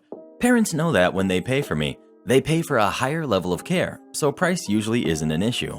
A few weeks ago, a mother with 4 kids, who are 9, 6, 3, and 6 months, who was referred by a family friend, asked me to babysit from 8 a.m. to 10 p.m. on a Saturday. After corresponding with her for a bit, she told me she could only pay the rate I charge for 2 kids instead of 4. Given that she was a friend of our good friend and I didn't have any other jobs lined up, I said that was fine with the condition that I wouldn't be doing housework. I generally do cook and clean when I babysit, but since she wasn't paying full price, we came to that agreement. I arrived at her house and was immediately taken aback. Everything was a mess. Her kids were virtually uncontrollable, and she had left a list of things for me to do, many of which involved serious cleaning. She rushed out of the house before I had a chance to talk with her and left me with 2 of her kids screaming without additional notes. It was a disaster. There was little to no food in the house. Her elder 2 were extremely defiant and bawled when disciplined. The 3-year-old wasn't toilet trained, and the baby screamed when put down. I'm generally good with clingy kids, defiant kids, and know how to help those who aren't toilet trained, but I have never had to deal with all 3 at once in such a cluttered house. More than once, I found exposed outlets, scissors, and sharp objects left out, and over-the-counter medication laying around. Despite having agreed not to clean, it would have been a serious safety hazard to leave the house the way it was. At the end of the night, I made her aware of the difficulties before taking the money, reminding her we had agreed I wouldn't do housework and saying I was concerned. She responded with a typical, "Oh, everything's fine. I know we're a little hectic, but so is everyone else. Blah, blah, blah." A week later, she asked me to come again, this time from 10 a.m. to midnight. After doing a little math, I told her I would not be returning to her house to babysit unless she paid me the full price for 4 kids, and more if she wanted me to clean. She was clearly very upset and kept begging me to lower the rate, but I told her it was unfair to have me do that much for what she was paying and to find another sitter if she couldn't pay. She then resorted to harassing me on social media and writing a scathing review on my babysitting page. A number of her friends joined in, saying I'm the jerk who's only in it for the money. A few people pointed out that I've given larger discounts to good friends in the past. Was it too much to ask that she pay full price? Am I the jerk? Well, what do you think? Should OP lower her prices for that lady or no? Please let us know. I think she should do it for free. Okay, call my dad. Just remembered this story from junior high when talking to some friends last night and figured a few of you would get a kick out of it. In 9th grade, I was a little bit of a jerk. I have pretty severe ADHD and made it a habit of messing with teachers. I never really did anything bad per se, but was constantly disruptive and talked back a lot. My grades were solid though, so mostly I just ended up with a lot of lunch detentions. One teacher in particular, Miss On Time, really did not like me. And after my MC, she basically didn't speak directly to me for the remainder of the school year. Now onto the story. Miss On Time hated students being late to class. Anyone even a minute late would be sent to in-school suspension for the rest of the class and then would receive a 1-day detention for the first infraction, a week for the second, and 2 weeks for the third. About halfway through the school year, she made an adjustment to the rule. Nobody was quite sure why, but the rumor was the front office had a talk with her about her policies for sending so many kids to detention and ISS. The new policy was that if you were able to complete a task, you would be allowed into the classroom. These ranged from doing a math problem on the board in front of the class to collecting trash around the room before you could sit. Well, I took this as a free way to show up whenever I wanted. After showing up late for the 4th or 5th time in 2 weeks, Miss On Time started to get mad, and the tasks started becoming more and more difficult. The next time I showed up late, I had 15 seconds to recite the alphabet backwards. Otherwise, she threatened ISS for 2 weeks. This is where the MC comes in. After she had implemented this new rule, I started asking friends from her class what tasks she's been assigning during the other periods. I had collected a pretty long list of these tasks and made sure I was able to do any of them when asked. Fortunately for me, she had used the reverse alphabet on another student in the previous term. Without breaking stride towards my desk, I rattled off the reverse alphabet and sat down without another word. Miss On Time was livid. It was pretty obvious I had practiced with how quickly I had been able to respond. After staring at me for a few seconds, she announced to the class, "It appears Mr. Jumper doesn't take me or the rules of my classroom seriously, but maybe he'll listen to his parents." She called me up to the front of the room, put her phone on speaker, and asked me to call my dad. Everyone in the room was oohing and eyeing at me as I made my way up. Called up my dad, and this is the basic summary of how the call went. One important thing to note is that Miss On Time never let my dad know he was on speaker in front of the rest of the class. Miss On Time: "Hello, Mr. Jumper. This is Miss P, and I have Jib Jumper on the line, and he has something to tell you." Dad: "What'd you do, Jib Jumper?" Me: "I was late to class. The rule is you have to complete a task to not get a detention. Miss P told me to say the alphabet backwards, and I did. Then she had me call you." Dad: "Miss P, is what Jib Jumper's saying true?" Miss On Time: "Yes, but he's leaving out that he's been late 5 times in 2 weeks and has a disrespectful attitude." Dad: "Is that true, Jib Jumper?" Me: "It's true, I was late, but I finished the task every time. I'm just following the rules Miss On Time put in place. I don't get how that's disrespectful." Miss On Time: "Don't lie and act like that. You know you were being disruptive and disrespectful for ignoring the—" Dad cutting off Miss On Time mid-sentence: "Now wait a second. You're calling him a liar, but you put the rule in place that he could do a task to get out of detention?" Miss On Time: "Yes, but—" Dad: "And he completes the tasks as requested?"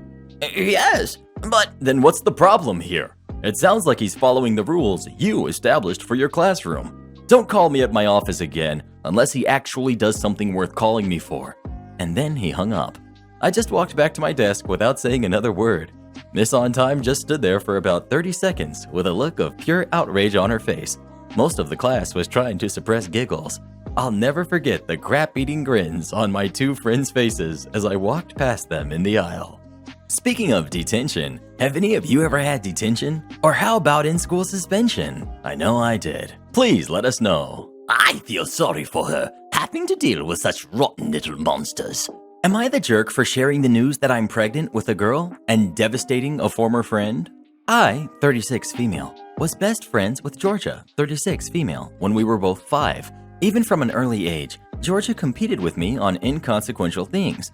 The level of our friendship varied throughout the years of college and slightly after, but we became best friends again in our mid to late 20s. Georgia and I got engaged around the same time. Once I announced, she set her wedding date 2 weeks before mine and picked the same vendors I had, then wore a white dress to my wedding, just to give you an idea. Whatever. We both started trying to get pregnant at the same time. She got pregnant on her first try and stopped talking to me because it would have been too awkward. I was going through extensive infertility treatments that didn't result in a child that she never asked about. My husband had a psychotic break, and my once loving marriage spiraled in every way. I reached out to her for help, and she said she was too busy with her baby. She never contacted me again, and I didn't reach out either. I was fine with the outcome, learned to never keep a friendship like that again, got out of my marriage, and went on to find a wonderful man who is now my husband. My husband and I also had to go through fertility treatments, and we are cautiously optimistic with our chances of bringing home a baby, as I'm now 8 weeks pregnant through IVF. We haven't told most people, but I happened to run into an old family friend, Judy, in my hometown and ended up sharing the news. I also shared we were having a girl, which we know because of genetic testing. Apparently, the small town gossip still runs deep because the next day I got a scathing email from Georgia about how she heard from Judy that I was having a girl and demanding to know why I was rubbing it in her face because I know she had 2 boys now and her third pregnancy is also a boy. And they've been waiting for their girl, and she's in therapy because she hasn't gotten one yet. She went on to accuse me of always trying to one-up her. I wasn't going to write back, but decided to try to be the bigger person and just said, "I'm so sorry that the news you heard from Judy was difficult for you to hear. I was simply sharing news of my life and had no idea you were struggling with this. I was so pleased to hear from your email that you've gotten the large family you always hoped for, and I hope you and your husband can make peace with the beautiful family you created." My email was then shared to all our former mutual friends, and several emailed me to tell me what Georgia had done and that they stood up for me and are so happy for me. But one friend, and Georgia's mom, emailed ripping me a new one about how callous I am. I'm used to being gaslit from my ex-husband and am now questioning if I somehow am the jerk for casually sharing our news and not thinking about any potential repercussions. Have you ever had a friend who turns out they weren't really your friend at all? Please let us know. Oh, I've had too many to count. Not the place to skateboard. This was about 10 years ago when I was the manager of a video game store. We were right next door to a place that sold hair care products in a box mall setup. We would have an issue with the local school kids skateboarding on the sidewalk in front of our store, even though there was a skate park about 3 blocks away. A few times, a kid would not be paying attention and would run into an elderly lady leaving the neighbor's store. The worst one, the poor lady was knocked over and broke her wrist. The neighbor's store manager and I talked, and we agreed to ask kids to stop skateboarding the second we saw it. We would also let them know about the skate park. 99% understood and would go to the skate park, but this is a story of the 1%. I was putting out stock on a quiet morning when I saw a kid go whizzing by on his skateboard. I stopped and watched for a minute to see if he was passing by or not. Sure enough, he's going back and forth. I popped out of the front store and advised him about the skate park, and we don't allow skateboarding on the sidewalk due to accidents. He shrugs me off and walks away. 10 minutes later, he was back with his friends. I advised them again. They shrugged me off. I got a call from the neighbor's store manager. She said she told them the same thing, but they told her to buzz off. I then went to the front door as one of my regulars was coming in. I told the regular I would be a moment. He didn't care. I stopped one of the kids again and told him he can't skateboard here. Same spiel as always. Due to some accidents, we don't allow skateboarding here. You are going to have to leave. There's a skate park 3 blocks north. Kid shrugs at me and walks back to his buddies. I go back to my front counter because the regular was ready to buy his game. We finish the transaction and he walks to the front door. I see him stop at the door and pause for a minute. My immediate thought was he was watching for the kids and didn't want to get hit. He then whips the door open but doesn't go through, and I hear this loud bang. He turns to me and says, "Hey, Rob, you're right. Accidents do happen when you skateboard in front of your store," and then proceeds to walk out. I grabbed some paper towels and walked to the door. The kid was laying on the ground crying, his nose bleeding all over his shirt. I handed him a piece of paper towel and said, "You guys should go to the skate park." I then wiped the grease stain left on my door and went back to work. Never saw those kids again. Trust me, I'm almost a doctor. Back when I was a uni student, I worked evenings as the shift lead in a DVD rental store. Yes, it was a while ago. One of my favorite coworkers was studying aeronautical engineering, and I was studying a Bachelor of Medicine/Bachelor of Surgery, so the rocket science and neurosurgery jokes were plentiful, and it was a wonderful way to shut down the occasional jerk who treated retail workers like second-class idiots. But I digress. We were located in a fairly quiet suburb and open until midnight.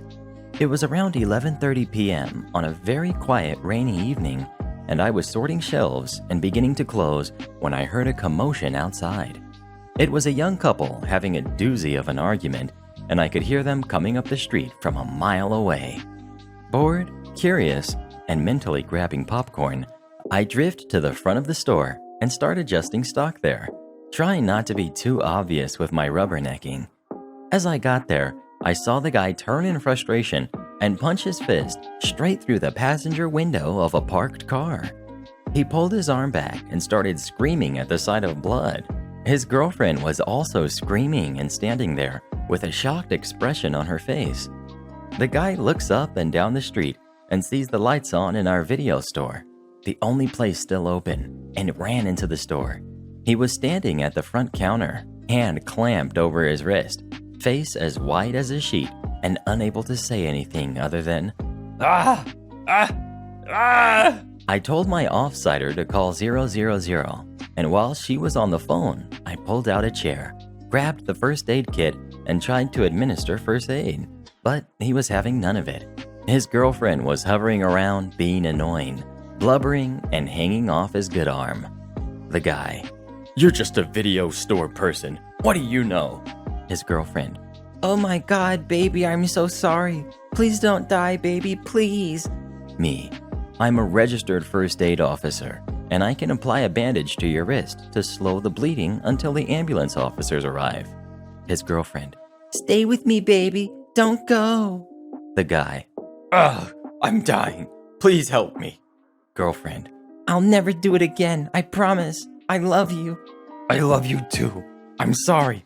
I thought that..." At this stage, it's clear to me that they're both drunk. This guy has an injury of unknown severity, but he's bleeding all over my counter, so I want to look at it, and they're too involved in apologizing to each other to pay any attention to me. Me yelling, "Quiet!" Two shocked faces look at me. I pull out my first aid and med student ID cards, hand them to the guy, and say, "Trust me, I'm almost a doctor." The guy started to laugh weakly and handed over his wrist. The girlfriend is still sobbing behind him, begging him not to leave her. I quickly bandaged him up, satisfied that it was a superficial injury only and nothing life-threatening, and had him sit to wait for the ambulance officers to arrive. It wasn't fun mopping up afterwards, but 2 days later, I arrived at work to find an enormous bunch of yellow roses for me with a card that read, "Thanks for saving my life." Karen doesn't understand how libraries work. During my school holidays, I worked for a while in the library of a combined elementary and middle school. This particular school is very near the town's library. Our books and theirs are all clearly labeled with the respective institution names. However, we frequently get students returning the town library's books to us and vice versa.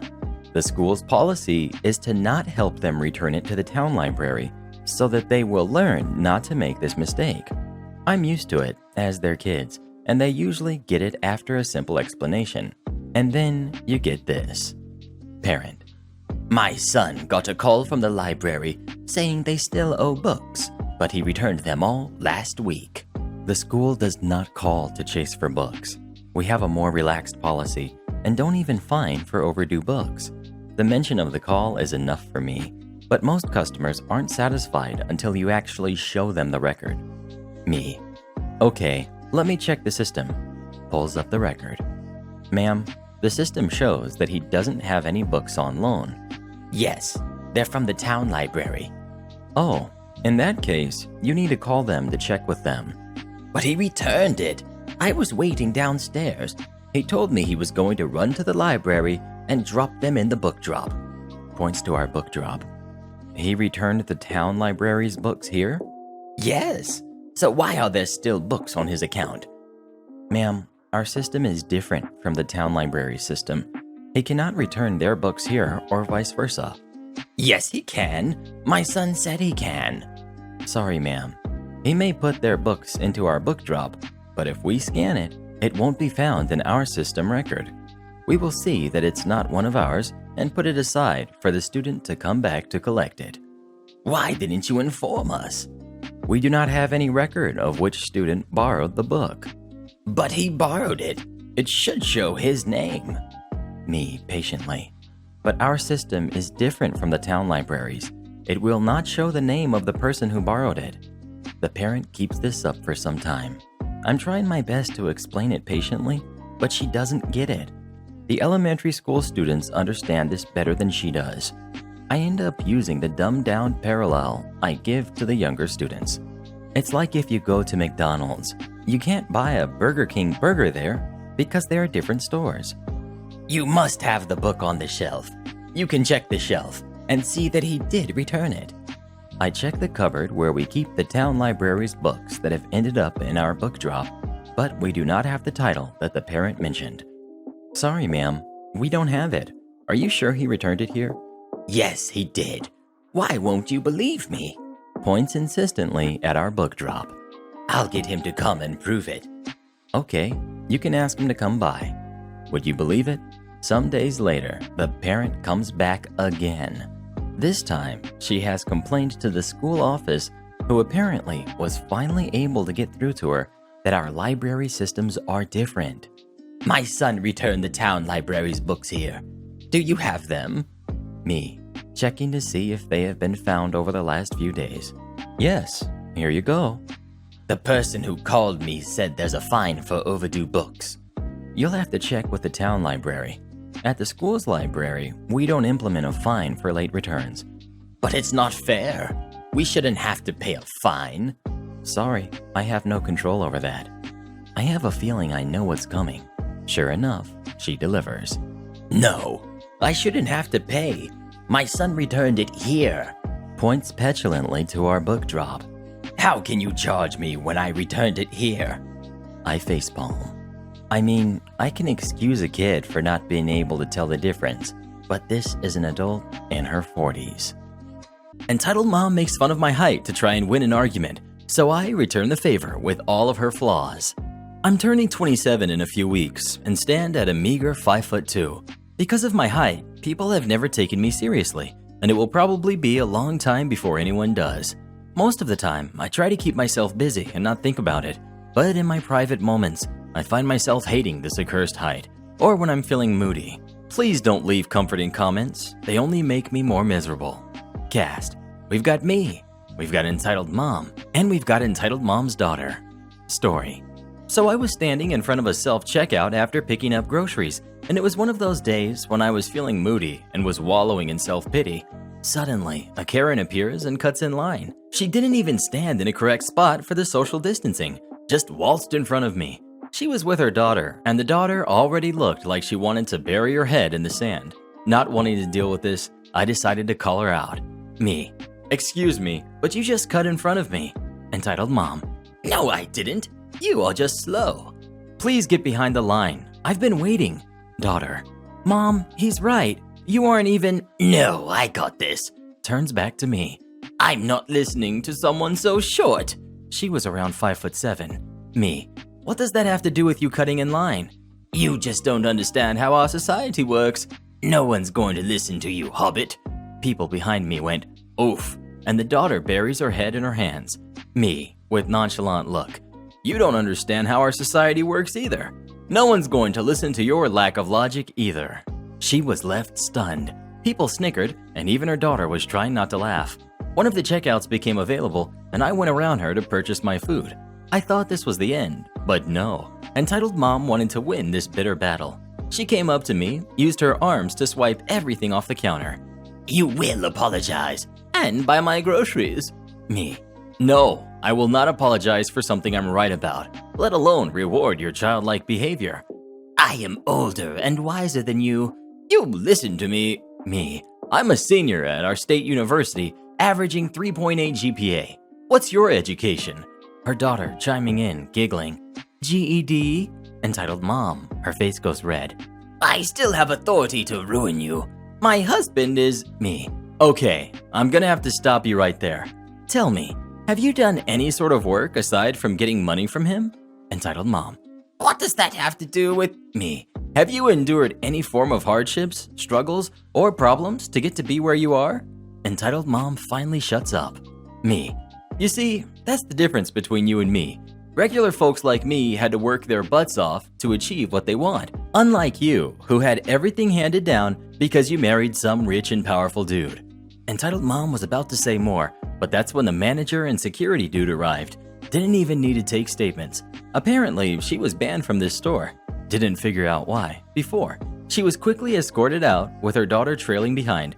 People who were watching the whole thing offered to buy my stuff, but I knew I wasn't that desperate. I simply went back to grab the items again and paid for it, despite the manager insisting it will be on the house. As I exited, her daughter was waiting for me and apologized for her mom's behavior. I apologized for that last remark, sounding like it was directed at her. She didn't find it offensive, but found it hilarious. Would you ever call out a Karen like this? Or do you think you might be afraid to? Please let us know.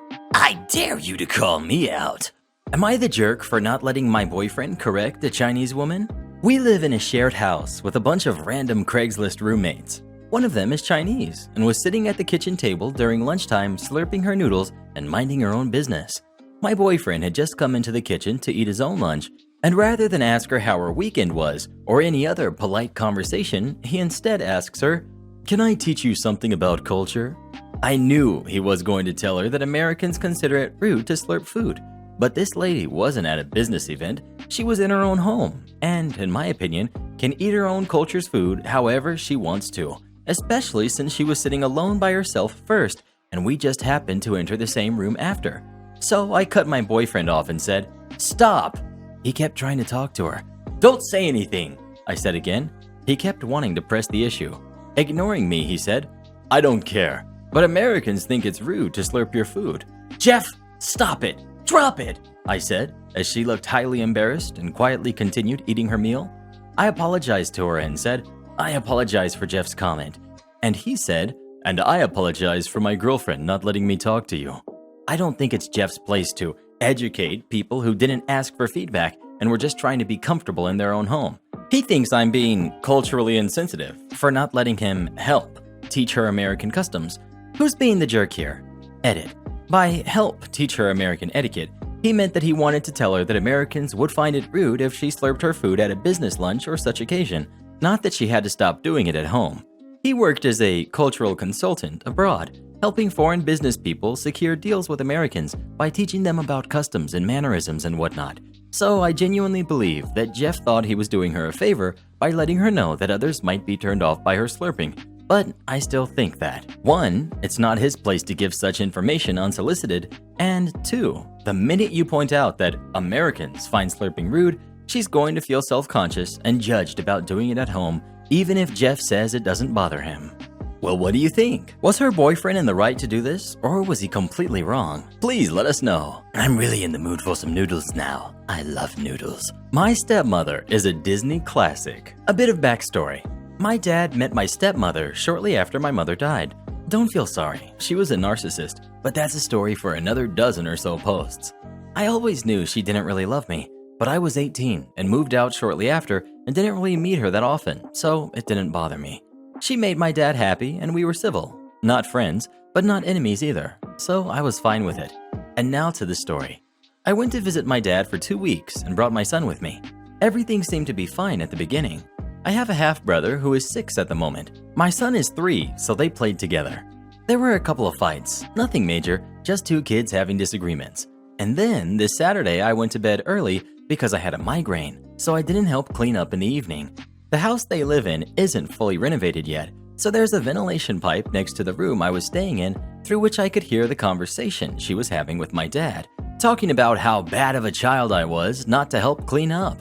My dad defended me, saying I had a migraine, so what was the big deal? She got all defensive and told my dad he didn't raise me properly. And I mean, come on, she knows what migraines are like. She has a hernia in her neck, so she gets them quite often, but I guess it's different when others are having them. I felt bad hearing that, but decided not to say anything about it since I came to spend time with my dad and didn't want to cause problems. On Sunday, my half-brother was having a bad day, I guess, since he's usually a very bright kid. He and my son kept arguing, and I kept breaking up the arguments. My stepmother was upstairs, lying down because she wasn't feeling well. So she probably heard me and my dad having talks with my half-brother all the time. At one point, I saw him holding my son's head underneath his arm, so I reacted by exclaiming, "Half-brother, stop!" My dad saw what was happening and gave him a dressing down. At that, my stepmother stormed down and started screaming about how my son and I were a princess and a prince who couldn't do anything wrong. She took my half-brother upstairs and shut the door so hard the walls shook. A minute later, she came down and took a bowl of soup upstairs. The soup was on the counter and not on the table where the kids were sitting waiting for food and where the incident with my son and half-brother happened, which is important because a minute later she came down screaming about how my half-brother burned his hand on the soup because my dad hit him. Never happened. And the kid was nowhere near the soup. Just to clarify, there was no burn, and she didn't burn him either, if any of you were wondering. She kept screaming at my dad that he wasn't treating her son right. She kept saying her son and telling us he could do nothing wrong and that we were all just trying to be mean to him. And my dad tried to wait it out and not say anything until she calmed down so they could have a talk. But at some point, he lost his cool and told her that he was always convinced it was their son. At that, she turned around to my half-brother, who came down the stairs and screamed, "Your dad said he's not your real daddy." At which point I saw red, because that's the same kind of tactic my mother tried to use with me when my parents were divorcing. I told her it's not okay to say something like that to a child. I would have told her exactly why, but she turned to me with an open palm ready for a strike and shouted, "Shut up, because I will mess you up if you say another word." Not an exact translation, but closest to what she actually said in my native tongue. I shut up, although I wish I hadn't, and that I'd let her get me so that I could call the police. My dad decided to split up with her after that incident, so we would have had something to show the court in the custody battle about to happen. My dad told me to let it go and went to talk to his son to assure him he loved him and mommy didn't mean what she said. She was just angry. Basically damage control. At this point, my son, who was eating soup at the table, 3 years old, let me remind you, and who didn't understand what was going on, decided to say, "I don't like half-brother's name," to which she shouted at him to shut his mouth, and if he didn't like him, then he could play somewhere else. I told her to never speak to my son that way again and positioned myself between her and him. She turned and walked back upstairs. Me and my dad had a talk, and he decided to drive me and my son to his brother's place because this was not a good environment to be at. I ended up going home a day earlier. Today I got a text from my stepmother saying she was sorry. She didn't mean any of that, but that she couldn't turn back this time. I haven't responded yet. To tell you the truth, I don't know what to tell her or if I even want to talk to her ever again. Would I be the jerk if I refused to be part of my in-laws' family tradition? My husband and I have been together for almost 6 years, married for 3. We have a 1-year-old. I love his family, but I struggle with the differences in how they treat their son, my significant other, versus their daughter, sister-in-law. Anything she wants, she gets. I don't start drama, however, I will stand up for what I think is right, and it occasionally causes tension. They have a wonderful tradition where they create a picture calendar for their grandma for Christmas. Every month highlights the people whose anniversaries or birthdays it is. The rest filled in with loving memories. Since we got married, I am now in a couple of the photos. I felt loved to have been included in such a tradition, but last year caused issues. Our son's birthday and our anniversary fall on the same month. No one else shares anything special with this month. His parents told us we could design that page with the 3 of us however we like. I choose 4 photos. 1, our son was just born. 1 of us is a family. 1 of him with his great-grandma and 1 of just my husband and I. We create the page and send it. We stopped by one night to continue helping them. My husband is better at doing it online than them. when I realized that sister-in-law has swapped out one of my photos for a picture of her with my son. I made a comment that that's not what we designed, and she tells me she likes it that way and wants to use that photo. At this point in time, she is in roughly 75% of the photos in the book. 12 months each, with 4 pictures per page, equals 48 photos. She is in almost 36 out of the 48. Has a whole page dedicated to just her, and a good portion of her photos are of just her. I suggest she take out her photos from a previous month and use that one instead. I then changed it back to the photo I wanted. She ushers us out for the house. Christmas comes around and the calendar is brought out. She had changed it back to the photo she wanted. I was furious but let it go because 1, it was for Grandma, who I adore, and 2, we didn't pay for it. His parents did, and sister-in-law chipped in a little bit. We offered. This year, I offered to help with the calendar again and get told she has a special idea for this year. She wants to do recreation photos, take an older photo and using the same people take the photo again. I think it's a great idea and understand that it means my son and I won't be in it. I'm sad, but still offer to help. She declines. Then I find out she wants to do half the book with special recreation. She wants to take some of Grandma's old photos and use the new generation to recreate them. I think this is great, and now my son and I can at least be in one photo. Nope, she wants to be her grandma in every shot. Wants to use my significant other as Grandma's husband and my son as my father-in-law as a baby. They have no use for me.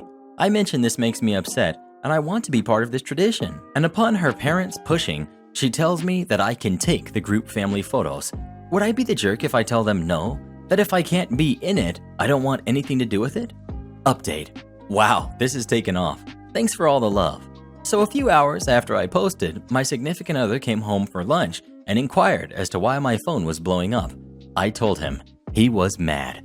Turns out sister-in-law told him a little about the ideas and that the whole family was involved. He assumed that meant me.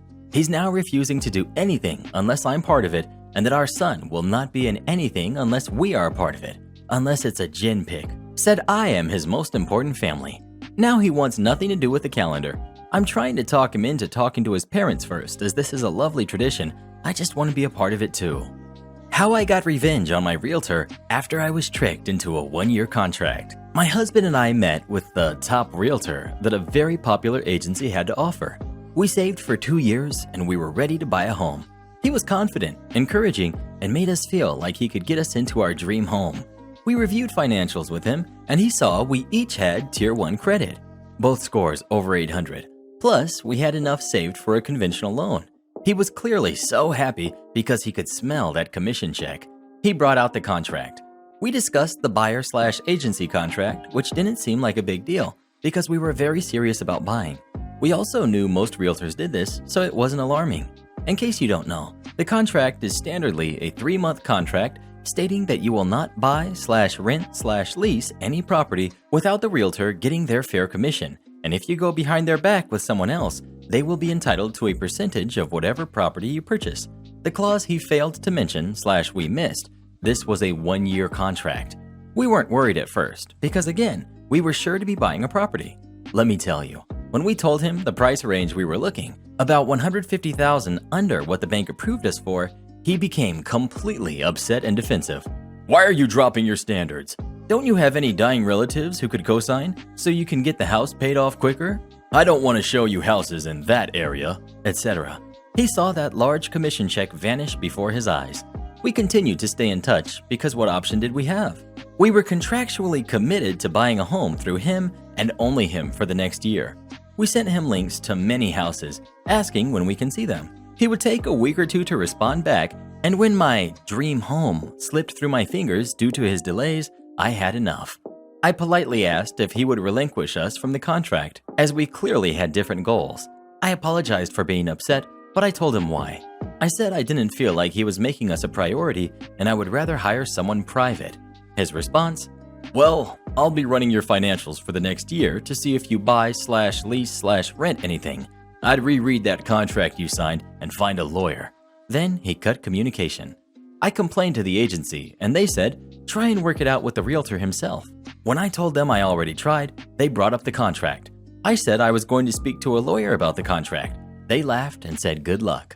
The lawyer informed me it could drain your account going against the agency, and we made the painful decision to wait him out the full year, saving a lot of money in the meantime. The contract ends and we find our perfect first home, above the original price we were approved for, and with the most amazing realtors we have ever met. During closing day at the realtor's office, the sellers of our home used the popular agency we just escaped from. Our previous realtor watched in the hallway as we signed for a house almost $150,000 more than we would have bought from him. Exactly 1 month after our contract was up, he scrambled to find the now expired contract because he was sure that he was about to win. I know a lot of people at the office were talking about it, and our realtors let us know what had happened after we left. It made me feel good to watch the horror on his face through the conference room windows as his superior told him to go home due to his frantic behavior. Apparently, he had been using company time and expenses to check on our financials weekly throughout the year in order to catch an easy check through a broken contract.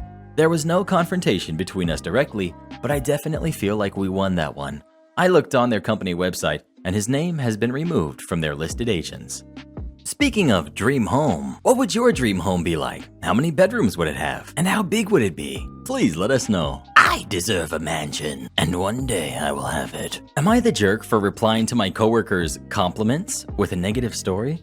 Lately, I, 29 female, lost some weight, and I'm slowly exchanging my wardrobe for better fitting pieces. I work in a small office. For work, I like to dress nicely and business appropriate. There is no specific dress code. I just try to look good in my new day-to-day wear. I have a colleague, Cheryl. She's in her 50s and we generally get along well. The annoying thing, however, is her habit of commenting on my wardrobe a lot, especially since I've started to change my style. They're not necessarily unkind comments. Sometimes it's just along the lines of, "Oh, cute dress. From where?" But sometimes her comments feel backhanded. Such as one day she looked at my striped shirt and said, "Cute shirt, but only people with thin waists can pull off that pattern." The other day she said about my scarf, "I don't really like that color on you. You usually have such good taste." I have asked her in private to stop commenting because I feel scrutinized.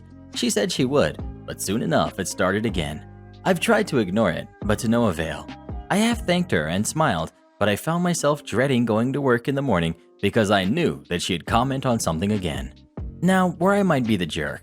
The other day I was watching a documentary about classical conditioning and behavior, and I came up with the idea that if Cheryl subconsciously linked her behavior to a negative experience/story, maybe she would then stop. So the next morning, Cheryl made a comment about my black dress. Cheryl, "All in black today? It makes you look so gloom." Me, yeah, I know. I bought this dress for my grandfather's funeral, but I think I can also wear it for work. The next week, I had on a newish pair of shoes. Cheryl, "Oh, new shoes. You really have a lot of shoes." Me, actually, I bought them last year to cheer myself up after I had to put my cat down.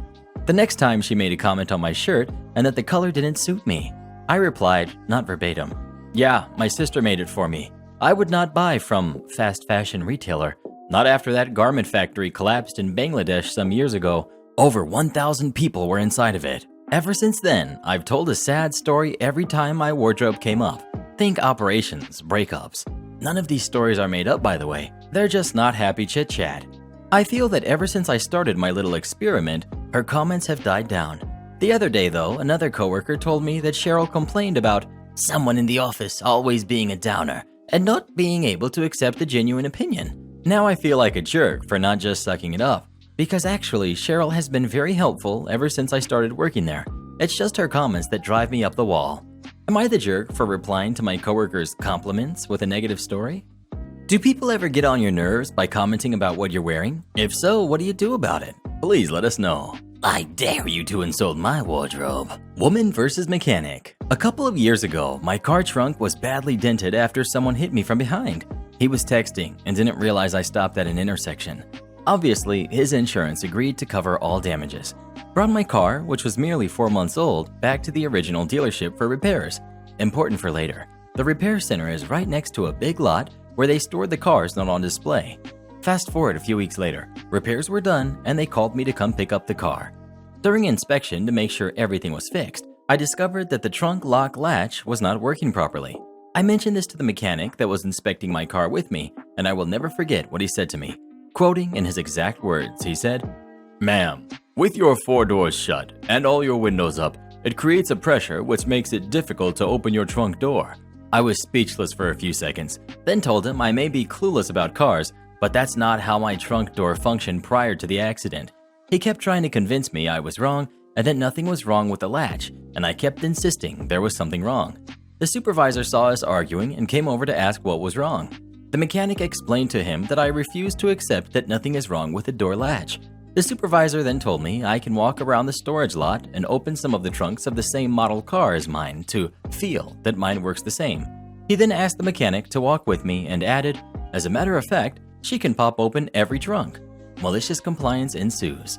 It took a while, but I opened every trunk, and with each car the mechanic would say, "See, same as yours," and I would reply with, "No." Needless to say, after our little adventure, the mechanic was getting quite impatient with me. We walked back to the supervisor, and the mechanic annoyingly explained that I was still not convinced. The supervisor then suggests that the mechanic take apart the lock and show me the working mechanism to prove that everything is fine. From the surprised look on his face when I said yes, I believe he was expecting me to back down and just agree everything was fine. Well, with the locking mechanism exposed, the mechanic pressed the open button once and the latch moves like normal. He looks at me with a smug face. He tried it again to prove me wrong a second time, and behold, the latch jams. He tried again a third time and no movement. He had to jimmy it a bit in order to get it to function again.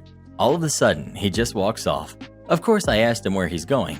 He turns and tells me he's going to order me a new lock. Being disgusted, I replied with, "But why do that when my 4 doors are shut?" And before I can finish, he told me to please stop. He's already doing what needs to be done. I smugly smiled and I kept my mouth shut. Karen won't order again. Yay.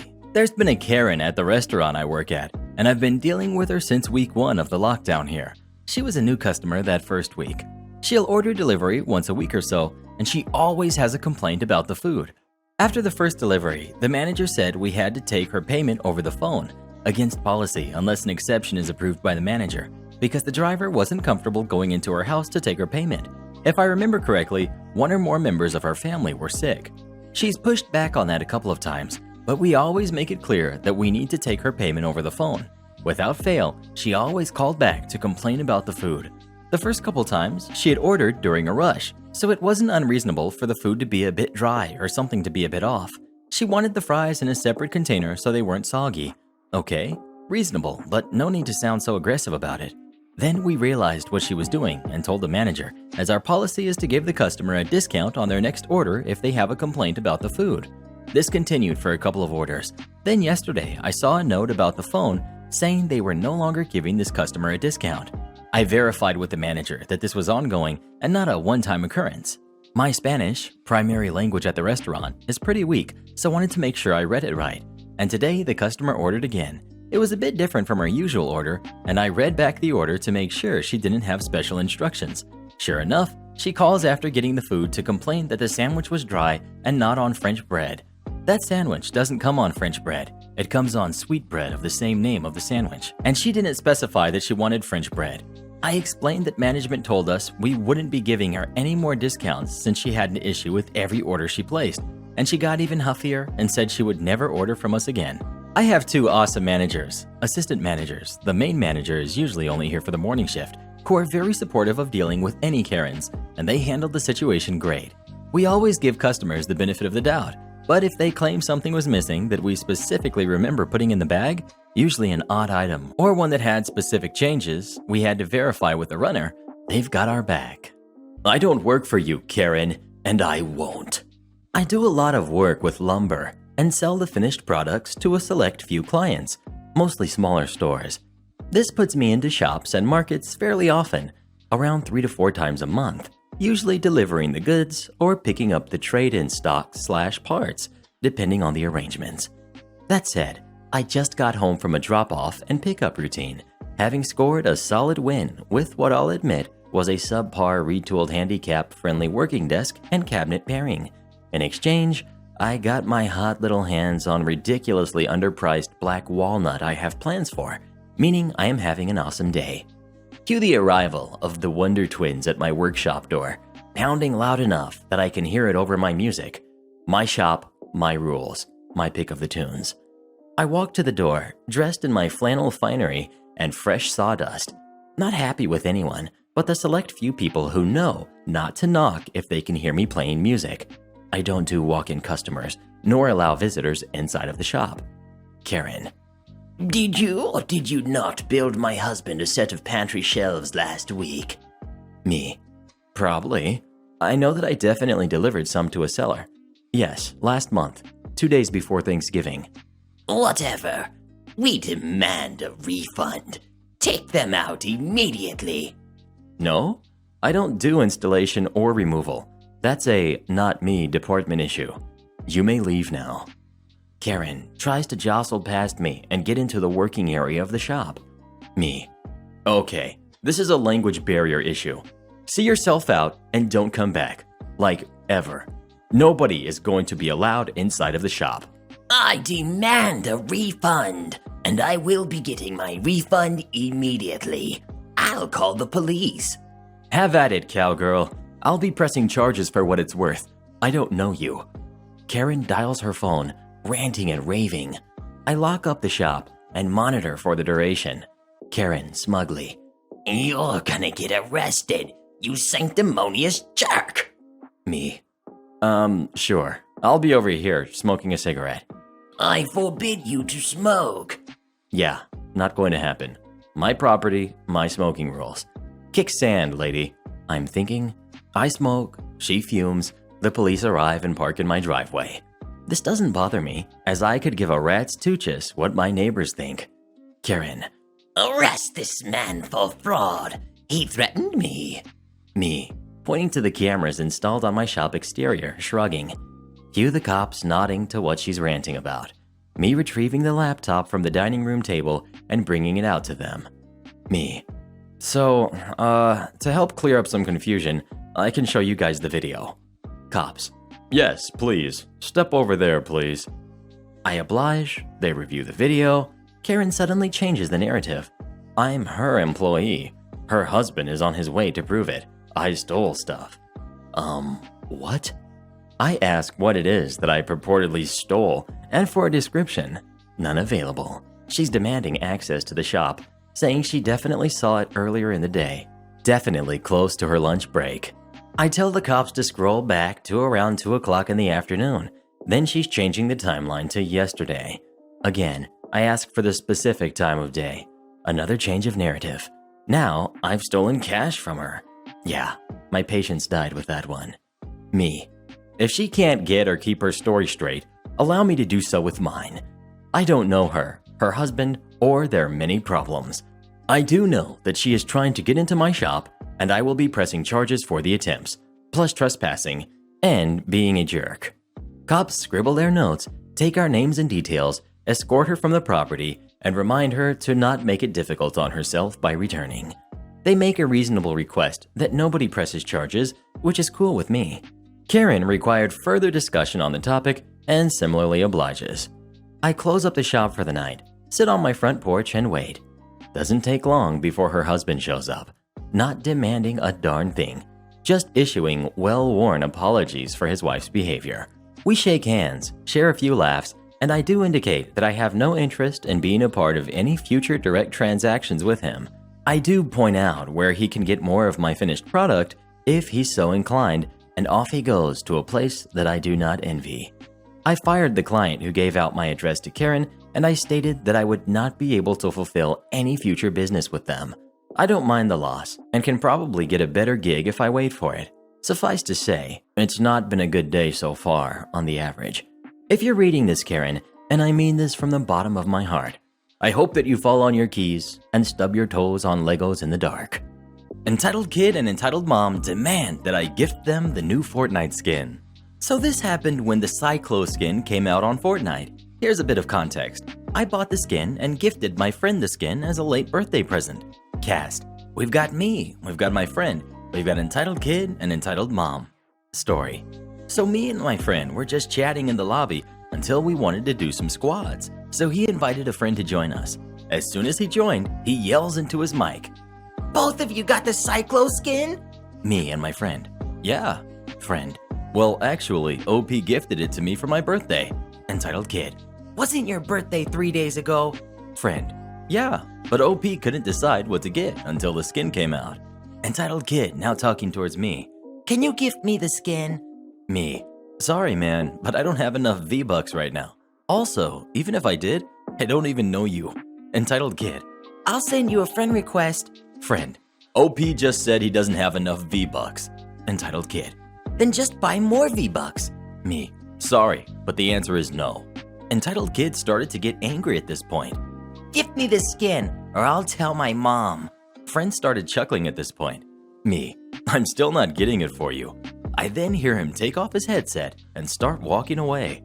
Me and my friend chatted a bit more until he came back. Entitled Mom then puts on the headset. Entitled Mom. Hello? Me. Hello. Why aren't you giving my son the thing he wants? Me. Because I don't know your son. He's basically a stranger considering I just met him. I'll have you know, my husband works for the company that owns this game. Friend. Do you even know what the name of the company is? Entitled Mom starts whispering to Entitled Kid, asking what the name of the company is. Epic Games. Me. Well, tell him to go ahead and ban me then, even though I didn't break any rules. Just give my son the skin. I just had enough, so I kicked him, rejected his request, and blocked him. Friend. Should I remove him as a friend?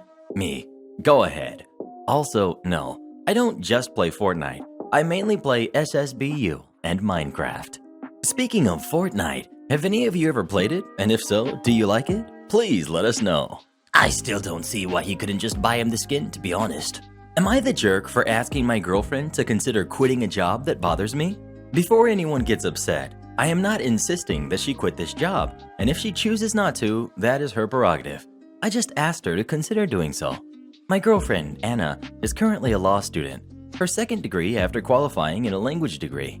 During the summer, she works for a family friend named David. She calls her job a personal assistant, but it seems much broader than that. She is his translator and interpreter.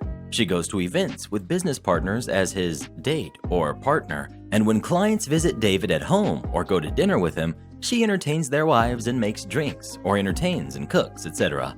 When David hosts events, Anna runs them, wrangling guests and arranging seating plans and so on. In essence, it often appears she is a kind of hired wife. I have never encountered a job of this kind before. David is in his mid-30s and unmarried. Anna has alluded to him hiring escorts when they are abroad. I've never met him, but this made me feel very uneasy. For the whole summer she is with him, there is a room in his London house she calls her study with a sofa she sleeps on, and they regularly travel abroad together. I never see her during this time. She claims to work from 7 a.m. to 11 p.m. 6 days a week and says David does not like her to use her phone during work hours. She also said David does not like her to eat during work hours either, but he counts her going to the gym as a valid use of work hours. On top of this are business expenses, such as David buying her clothes. Even when she is at university, she is frequently getting phone calls from him at all hours of the night, which she says is due to the time difference. 2 nights ago, we had a big fight over this job. I told her she looked like she had lost a lot of weight, and she just brushed it off and said she had a stressful job.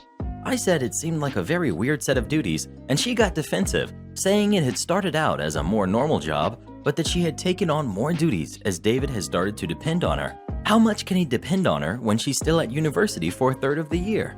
She let slip during this conversation David was funding her law degree and paying her a stipend even when she was not working. And I told her that I found the whole arrangement to be very suspicious, asking if she was sure it wasn't something sketchy or that she wasn't being exploited in some way, not saying in what way. I told her she might want to reconsider this job and that I was uncomfortable with the whole thing. She shut me down and told me that I was being a controlling jerk and that her job was her own, and that even suggesting she consider what a weird occupation she had was a massive jerk move on my part. But me, I genuinely feel like I'm going crazy anytime I try to explain her job to others, and even when I think about it myself. Frequently asked questions. 1. I've known her for 5 years, dating for 3. We lived together while studying with 4 other roommates. She has had this job since before we started dating, and David was always her quirky boss that she would have anecdotes about. 2. David knows her family and is close with her older cousins, from what she has mentioned. Anna and David are both Russian. His family is much wealthier than hers, if I understand correctly. Her family knows she has this job, and they think it's great. 3. She includes this work on her CV. She is on the books to some degree, as she gets her weekly salary into her account and bonuses in cash, from what I understand. The clothes she gets are nice, but not flashy, just normal work clothes like blouses or pants or neat dresses.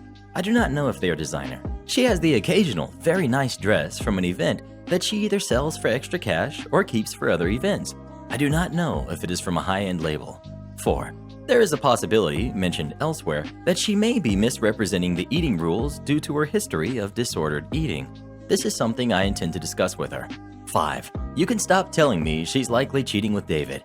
There are 800 plus comments on here saying something similar, and it isn't particularly relevant to the discussion. Mini update. We spoke briefly on the phone this morning before she started work.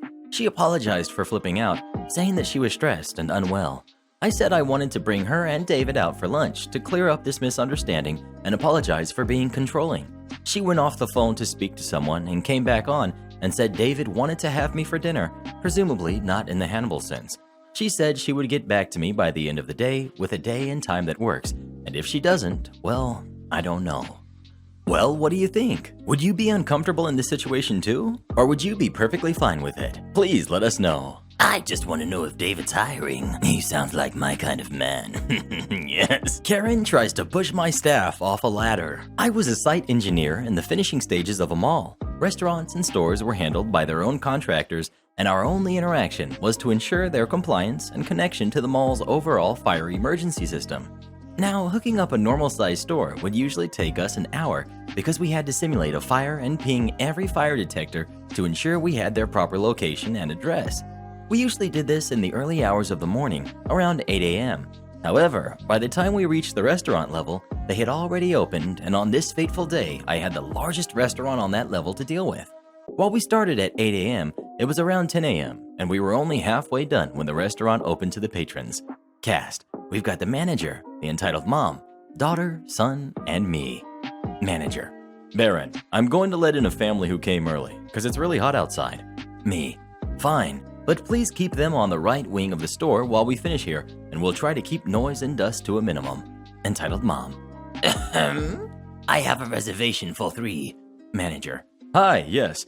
Please, right this way. Son. Oh, are they still working on the... He gave us a wave. Entitled mom. What? How disgusting. Why are you guys open while they're still working? Manager. Oh, don't worry, ma'am. You will be seated away from the work. And as you can see, they have a transparent tarp set up between us, so you won't see a single speck of dust. Entitled mom. It's not just the dust, but the smell. Disgusting pigs. Can't even shower. We have been working without AC on the outside of the store in August since 8 a.m., but we did not smell. Really. Entitled mom. Hey! Excuse me? Daughter and son. Mom, don't. The sigh was palpable. You, the one with the glasses. You need to leave. Me. First I have a name. I do not care about your name. Just do as I say, or I will tell your boss and have you fired. Me. Really? You know, if I tell my guys to step down the ladder, we will close this place. I do not care. If you won't get off the ladder, I will push them off. Here's the thing. The ladder is about 3 meters high, around 10 feet. Both technicians are dangling from it, testing fire alarms for misfires and classifications. A fall from that height, with their feet wrapped around the ladder steps, would mean broken legs, hips, and they might see a few broken ribs. Me. What the heck did you just say? Cross the tarp and attempt it. Manager. Ma'am, I'm going to have to call security if you do not stop this. Daughter. Mom, stop. Entitled mom. How dare you threaten me? She walked over the tarp. Me.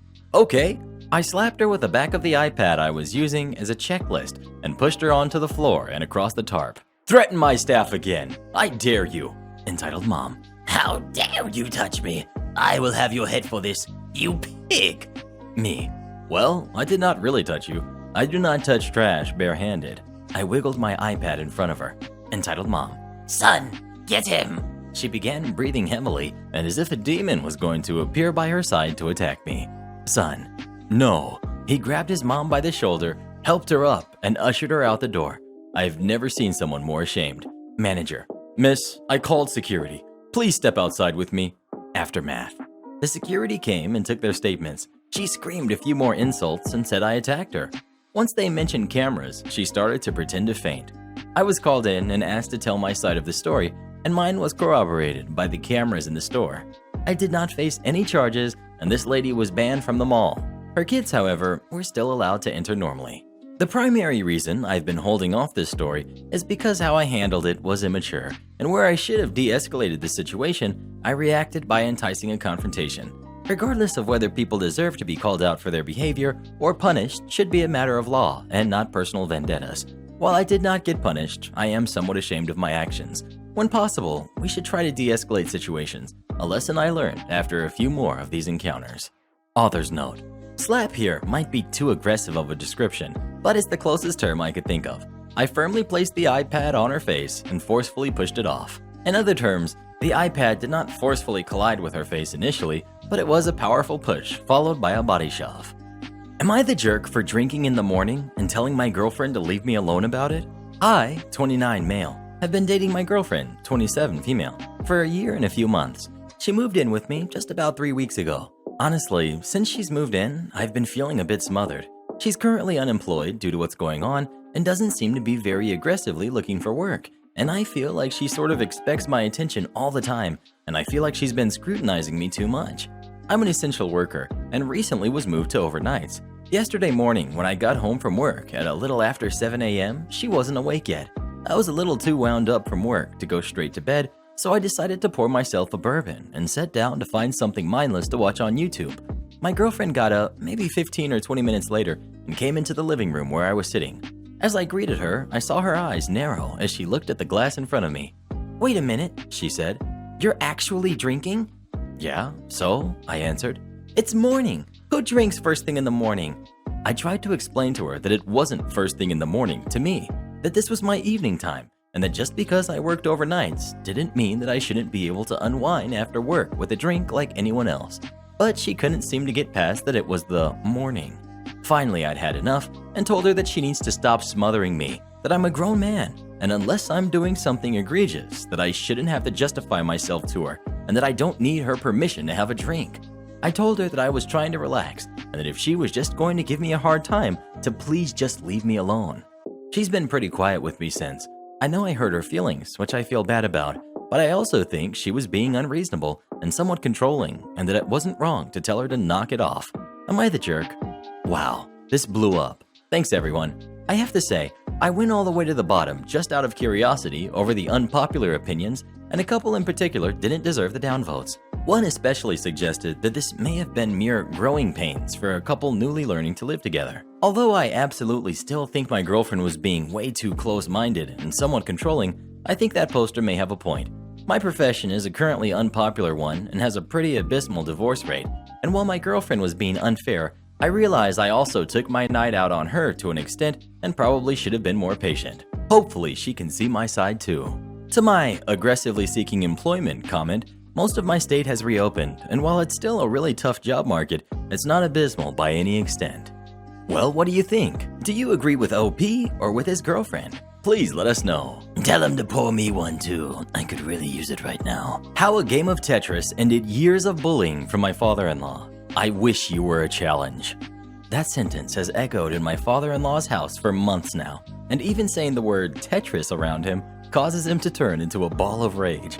The theme song to the game makes his eyes bulge, and any oddly colored boxes stacked in a random order seems to give him a PTSD-like gaze that would give a Nam vet a run for their money. Okay, I may be exaggerating a little bit, but the funny and sad thing is, not by much at all. Around a decade ago, I met my now wife, Kayla, in high school. We ran in different circles, with her more academically inclined, and me, not so much. Not that I was a slacker by any means, I just didn't see the point in doing 4 different after-school clubs and college prep classes like her. Even though she was a nerd, she was, and still is, a cute nerd. We didn't talk much at all the first couple years of school, but by our 3rd year, we started dating. An important thing to note is Kayla is from a very, very traditional Asian family. So much so that when Kayla had the audacity to date a Hispanic guy instead of shaking up with the 8th grade boyfriend her father had selected for her, she nearly got kicked out of her house. Over time, Kayla's parents slowly realized that I wasn't dragging her down. She was still excelling academically, never came home late, and generally managed to stay the golden child in the house. When we graduated high school, Kayla's family and mine met for the first time officially. We sat down for a dinner, and 30 minutes in, her father had managed to insult, either directly or indirectly, every member of my family. My mom was quiet, my dad perpetually drunk, myself filled with quiet rage, and my grandparents both talking crap about him in Spanish, as he doubtlessly was in his native language. Nevertheless, we finished dinner and everyone left on non-fighting terms. 2 for 5 stars on Yelp for the food though. Fast forward a few years. Kayla is finishing her bachelor's in the science field in the Bay Area. I'm in a different area of said Bay working as a firefighter.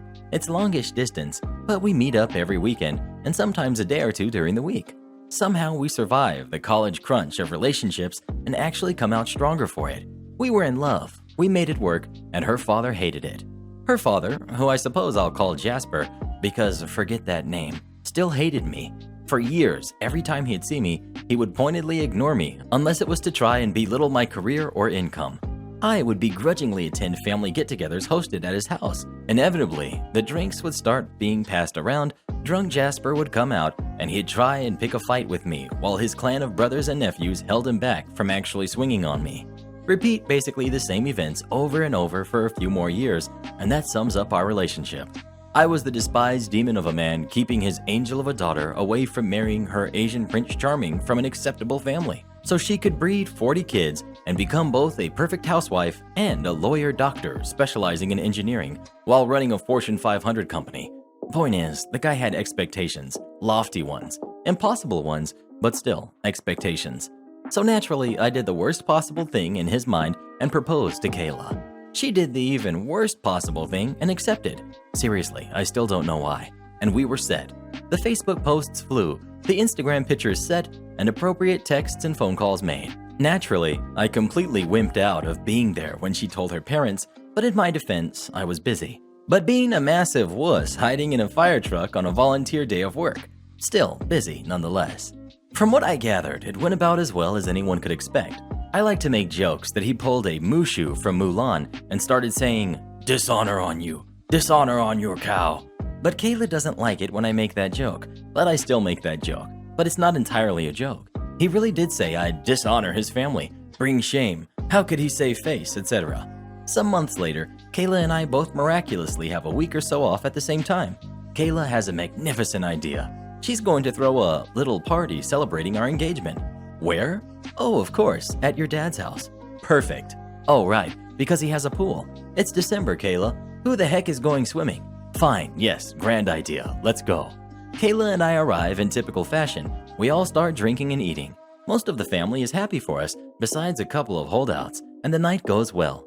Kayla's nephews are in the living room playing on a Nintendo Switch. I'm a huge video game nerd. Kayla is still the bigger nerd though, guys, and decide to go see what's poppin' in there. To my utter surprise, they're taking turns playing Tetris 99. To an even bigger surprise, Kayla's father was playing. Here's the rub. I love Tetris. I bleed Tetris. I T-spin that crap in my sleep and commonly debate the advantage of 4 stacking versus 1 line with friends. I'm no expert at the game, but I'm good. Like a samurai, the Switch controller is my katana, and once unsheathed, Master has to forgive me because just this one time I must go all out, or something like that. During the years of knowing the miserable jerk that is to be my soon daddy-in-law, I didn't even know he touched video games. But here he was, playing Tetris, and he was doing a great job at it. I was impressed. I walked up and complimented him on his game, noting his repeated T-spins. The family migrated towards the living room since they tended to act as a buffer between us. Without even taking his eyes off the screen, he turns to me and says, "You don't even know what you're talking about. I played Tetris while you were still a baby." You know what, Mr. Last Name? Put your honor on the line and back your words up. The gauntlet was dropped, or however that saying goes. We were essentially going Fox only, final destination on this jerk. Kayla's nephews sheepishly handed me a controller while Jasper stuck with his Joy-Cons. We started setting up a game while muttering under his breath about it being a waste of time and him rather doing a million other things. "I'm sick of this BS, Mr. Last Name. I'm tired of you basically bullying me and talking crap about me to my face. I'm marrying Kayla next year. We're going to be a family. Why the heck do you hate me so much?" "Because you're not good enough for her. And I think she's making a mistake, and we all know it." "You know what? Forget you. If you beat me at this game, I'll literally leave right now. Whether or not Kayla comes with will be her decision. But if you beat me, I swear to you and everyone here that I'll never step foot in this house ever again. You'll never have to see me again. But if you lose, this crap ends here. No more bad-mouthing me, no more petty BS, no more of your snide comments. You don't say a single negative thing about me or my family ever again. By the time I had finished saying the word you, he was already on his feet and nearly touching my chin with his forehead. I was 100% convinced I was going to get hurt. Fine.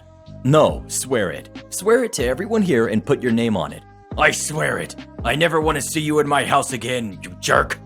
After a few more moments of his rage, we sat down awkwardly on the same two-seater couch and he finished setting up the game, and so we began. There is no epic struggle of good versus evil. No monumental Herculean task of defeating my foe or vanquishing an enemy. I was no Theseus, and he was no Minotaur.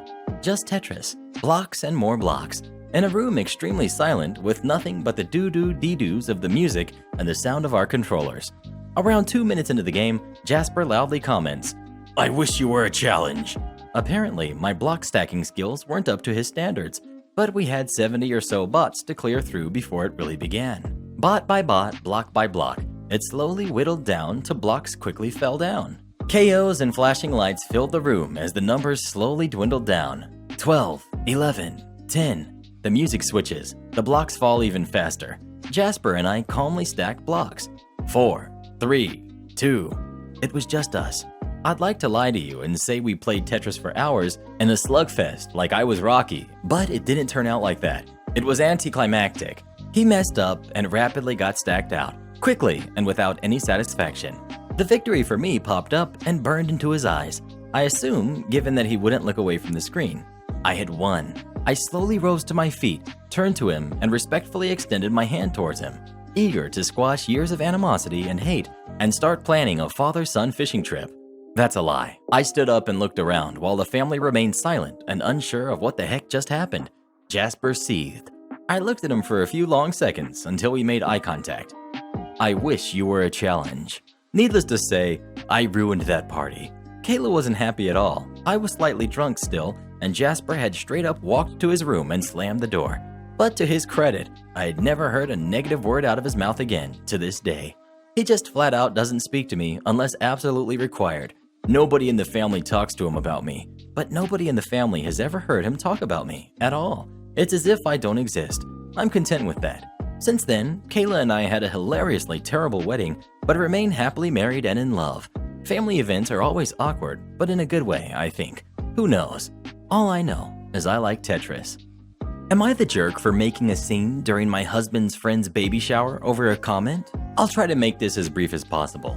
My husband and I, both 37, have been married for 7 years. For about 10 years, he had a close female friend named Jane. Jane is fine. We have enough in common that I like doing things in group settings with her, and we even chat on our own occasionally. But she's definitely closer to my husband. She's been with her own husband since I came around, but I always got the sense, from Jane herself, the old photos, and a few old anecdotes from some of my husband's other friends, that Jane wanted to date my husband before she met hers, and she just never showed any interest. So throughout the years, there has been a little weirdness, but nothing serious. He was her man of honor, a few gushy tributes to him on his birthday over Facebook, or the odd sitting on his lap in a big group photo, but never overly flirtatious. And she seemed super happy with her husband, so it was never a big enough deal to mention anything, but I noticed them all. Fast forward to a few months ago, and Jane became pregnant. She immediately asked my husband to be the godfather, and he was thrilled. I wasn't surprised, was happy for him. Internally a bit, of course she did. But through the months, she's turned weird. She wanted my husband to come over with her and her husband baby shopping once or twice. She asked how my husband felt about him and I being the first people to meet the baby when they're born. It's nice that she included me, but it's clearly about my husband. And then it escalated. She announced she was going to name the baby after my husband. Not just his name, but her Facebook announcement said, "After my dearest and best friend, John." I mentioned that was weird to my husband, and he just said, "I think it's a nice tribute." This past weekend was her baby shower, during which Jane kept referring to my husband as the godfather-to-be, which irked me every single time. I guess the month of her being weird just piled on, because towards the end, she asked me to take a photo of her and her husband, and then she said, "Okay, Now let's get one with both the fathers-to-be." And I said very loudly, "Oh, come the heck on. Are you serious?" Everybody heard me. I stared at her for a moment. She looked absolutely aghast. And I grabbed my purse and just left. My husband followed me, but in the car, he wouldn't say a word to me. I laid out everything I did in the post, including a dozen other examples, but he just stared straight ahead and wouldn't answer. Finally, when we got home, he acknowledges that yes, a lot of stuff, now that he sees it all laid out, is inappropriate, and he's sorry that he didn't see it, and he understands how I feel. But he is absolutely livid that I ruined her baby shower. Jane is furious, never wants to see me again, and John feels this is going to drive a big wedge through his friend group. So, was I the jerk here?